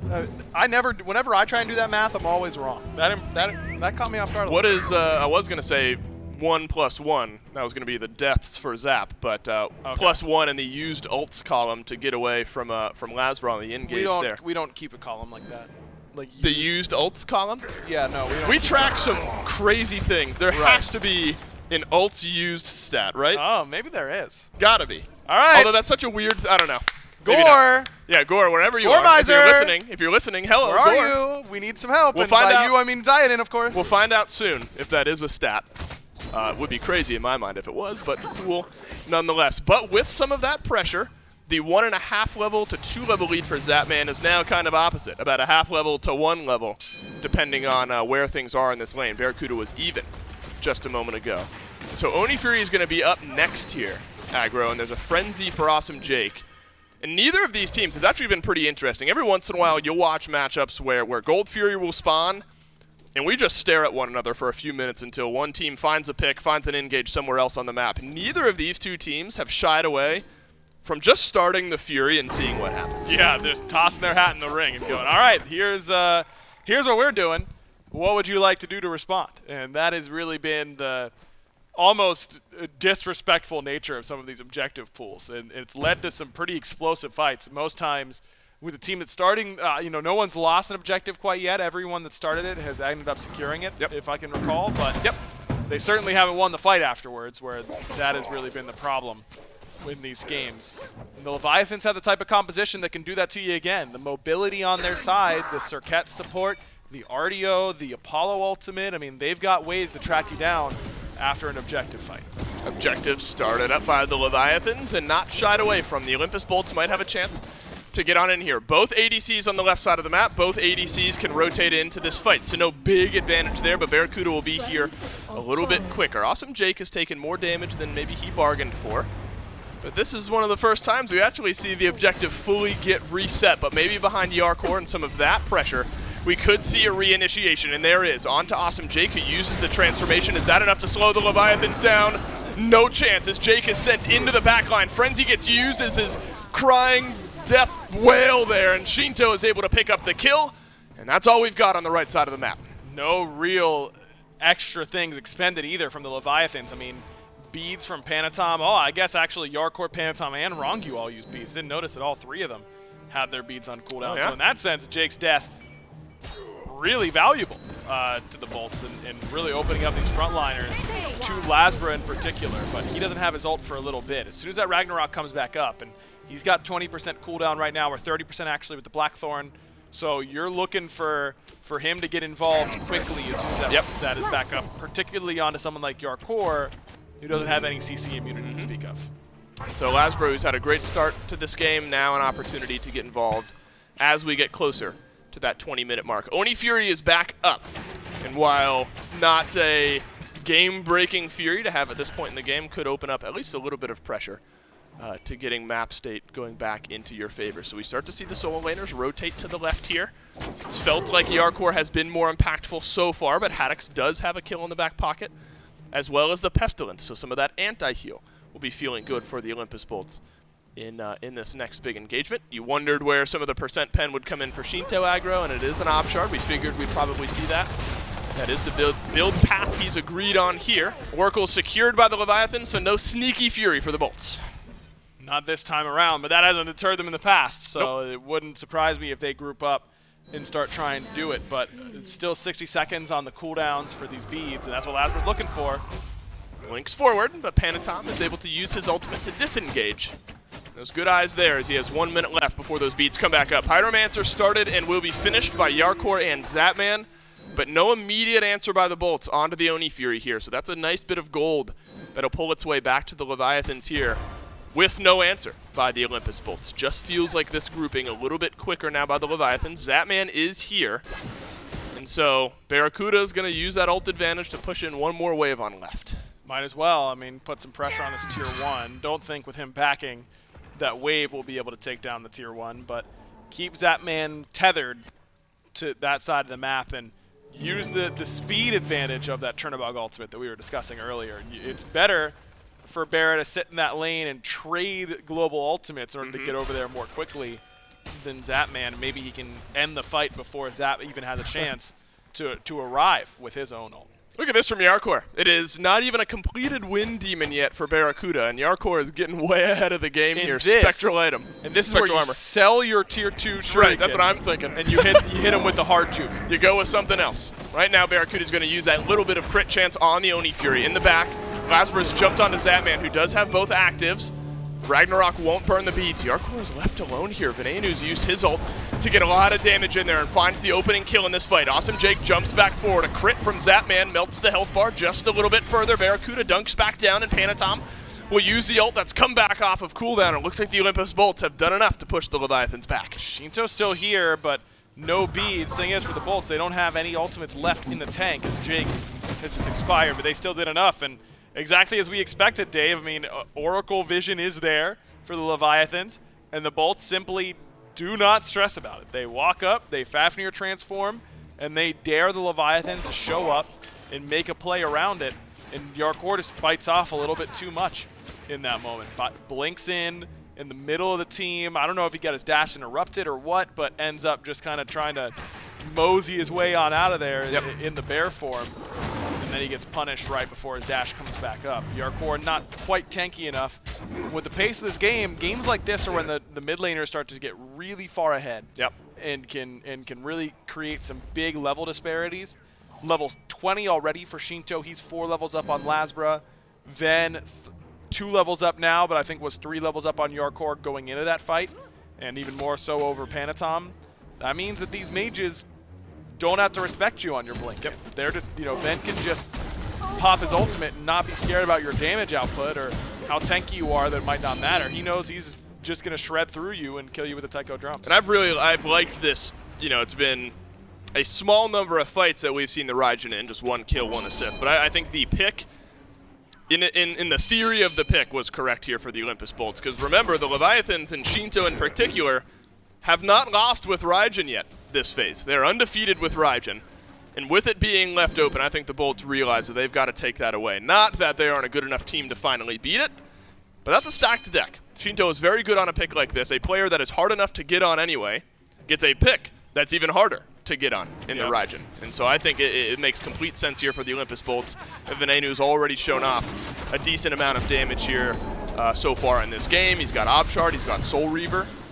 And so the Taiko drums as well as the rest of the kit will be sticking just a little bit further here. It was a great start for Panatom on this Osiris out of the jungle. We've seen a good start from Lasbra on this Fenrir as well. A couple Ragnaroks that have been searching for targets, and I think that's a trend you gotta keep your eyes on as this game goes on, is the Lasbra pops Ragnarok. Is there a disengage enough with the flicker, the leaps away, the dashes, things like that to put Lasbra in an awkward spot? Yeah, he's had some trouble finding those in the recent few fights, but he's still, I mean, he's not building for damage. He's all tank. He's gone Spectral now, so that's 2 Spectrals done on one side of the map, 2.5 on the other.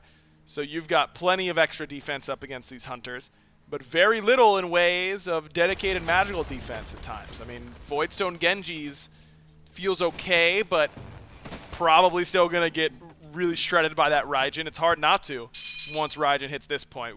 As soon as I hit 4 items on Raijin, I feel like the game's over, because one Raiju Percussive Storm combo is just going to shred through an entire team fight all on its own. And then Taiko Drum starts putting too much pressure on these frontliners. I mean, it's just difficult for people to dive him at this point because he just outtrades them. I want to see this play work out so bad. And you know what? It did. It did work out. When I say that, of course, I mean I want to see someone get tossed on back out of nowhere. But all Rangyu's looking for there is burning the beads off of Venenu. 20 seconds shorter or so on the cooldown of the blink, but getting one of those forms of CC immunity off of this Raijin is always going to be worthwhile for Rangyu. And so it does end up working out there in the mid lane. Pyromancer now has enough space to be started and finished by the Leviathans. And so gold starting to trickle just a little bit further back towards them. Was a bigger lead, shrunk down to about 2K, now 2 or Soke still, as the Olympus Bolts will not go out of this match. The XP starting to matter less here as well, Aggro. As we start to get into the 24 or so minute mark, it's really the supports that are trying to close up that level gap. The jungler's almost there as well. But effectively everyone in the game getting close to level 20 here. So XP matters, but it'll matter less. The Olympus Bolts have bought enough time to keep those XP differentials from really punishing them in the early game. Still feel like the onus here in this game is on the front line for both of these teams, because these carries have been level 20 for a while now. They've upgraded both of their starters. They're in these power positions in the back line. Which front line can dive and live, or dive and do enough before they die to make the difference? Because we saw Yarkor get shredded on the last Gold Fury pull. Can we do a better job of surviving this next time? Or can Haddix really make his dive count? Yep. I mean, that's really the difficult line that frontliners are walking in this meta, is that the back line does so much damage and they just kill you so quickly that you've got to find a way to still be effective despite that. I think that's a very important point here, especially for Haddix, because we don't see this Bologna all that often. Maybe even less so on Haddix specifically. Had the one kill, but he's had that for a while. Things have quieted down on the right side of the map. He's picked up one of the 2 Spectrals that you've mentioned earlier on, so mitigating some of the damage that Lasbra's going to be throwing out. Could see a melding of the minds here around this Primal Fury as both teams send their solo laners to the left side of the map. And one team's got a Fafnir with Frenzy, and so one team might have the burn advantage, you'd say, but then there's a Merlin and Apollo on the other side, and Panatom with Stone-Cutting Sword and Chin Size. So both teams really have the ability to do this objective quickly. It's going to be an interesting call, Aggro, I think, just from a shot-calling perspective.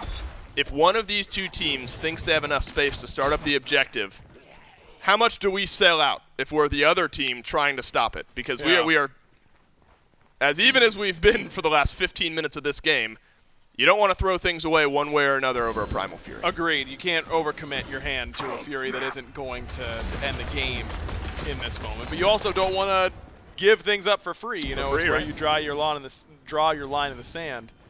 Worth noting that Haddix has this Sundering Axe upgrade, and his Scourges, the whips, are proccing that from a really safe distance. And so he's able to put really good poke, even onto Rongyu and Yarkor and Panatom, the tankier members of the Leviathans. Really feel that damage coming from him pretty frequently. It's not a super long cooldown on that anymore. That got buffed on this patch, I believe. So you end up really starting to, every whip, it's like, all right, well, that's harder to engage now. And all right, that's harder to engage now. And that's going to continue as these team fights play out. We've seen these blinks from Rongyu in the mid lane that have taken the beads away from Venenu, but as the game has slowed down, the beads have been able to come back up effectively on cooldown. So those have never really been under all that much pressure, despite Rongyu being able to take the beads pretty effectively there in the mid lane. Whoa. No way, right? I mean, this is Zap and Rongyu. Lasbra is here.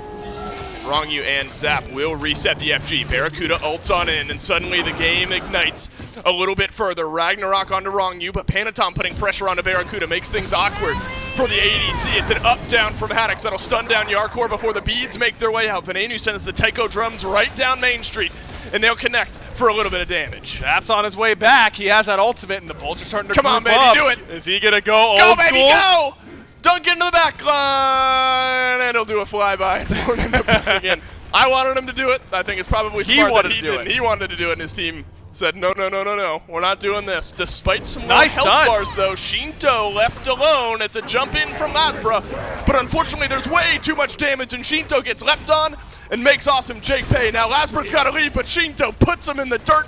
It's a double kill for the Merlin, and suddenly this game is broken wide open. Could be another one here if Venenu gets dove. Whoa! The Leviathans might turn their eyes towards the FG, but Barracuda gets an easy one onto Shinto. Okay, Shinto feeling it, man. He saw a lot of low health bars, and he already noticed he had a double kill, and I'll bet you he was thinking Penta in that moment, that he could maybe make it happen. Flickers forward, nearly killed Barra. I mean, he was not far off on his damage calculation, and who knows after that, he still had Aegis up. Maybe you can Aegis the Bologna damage, get your cooldowns back up, Soul Gem heal. I saw the line there for Shinto rather, but ends up not being good enough. So they lose him, but he still kills Lasbra and Jake.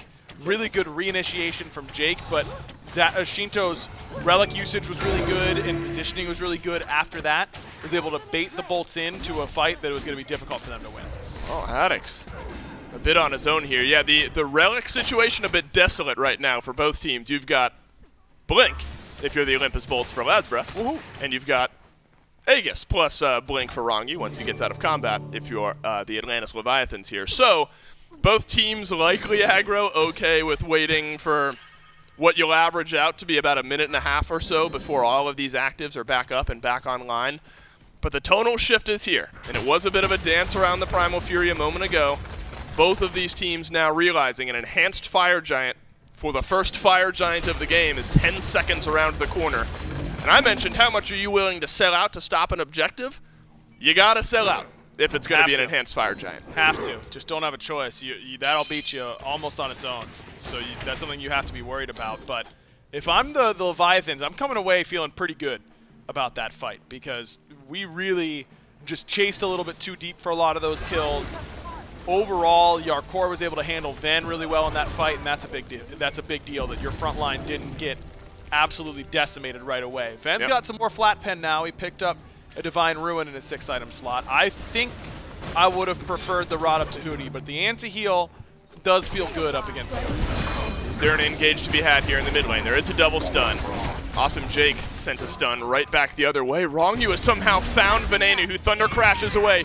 But look at the initiation onto the Raijin, who has to use Taiko drums, and that's pulled the Arcor right back in next to Barracuda, who's ulted into this fight as well.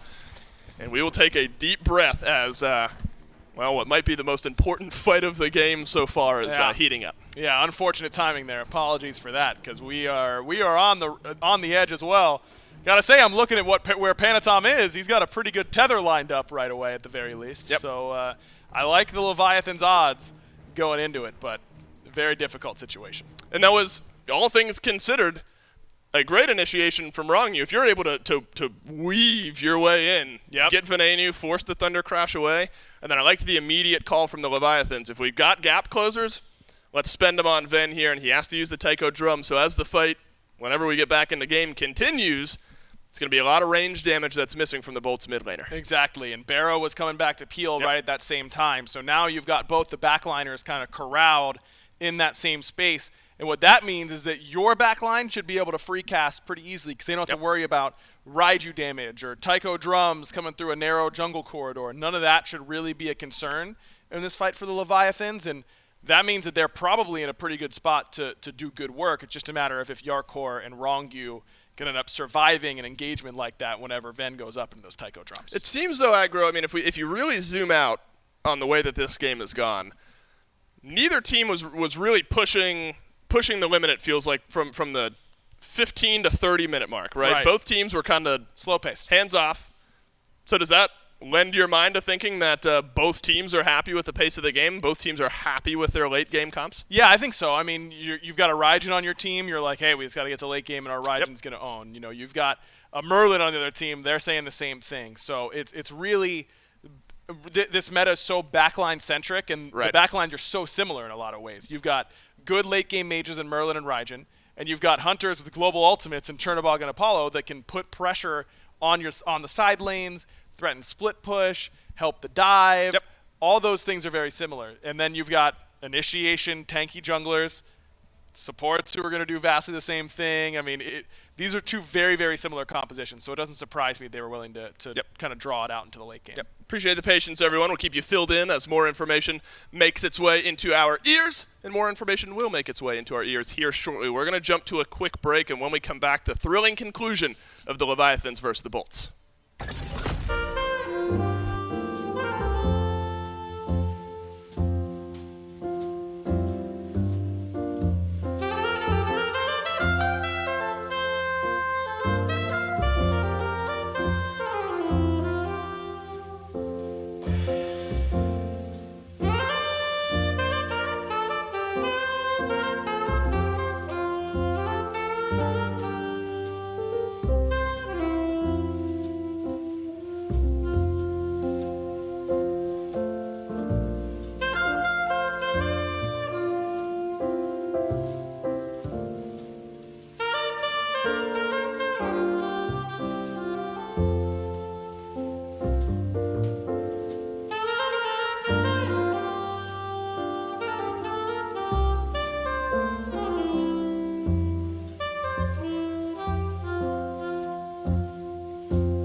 Welcome back, Smite fans. I've got good news and I've got bad news. The bad news is that unfortunately that demo was unrecoverable for us and we cannot bring you the end of Game 3. But the good news is, if you're a Leviathans fan, that they won. We've got Rongyu standing by here with me to break it down. So Rongyu, the last thing we saw was that you went in onto Ven. He pops his ultimate. You got his, he has no beads.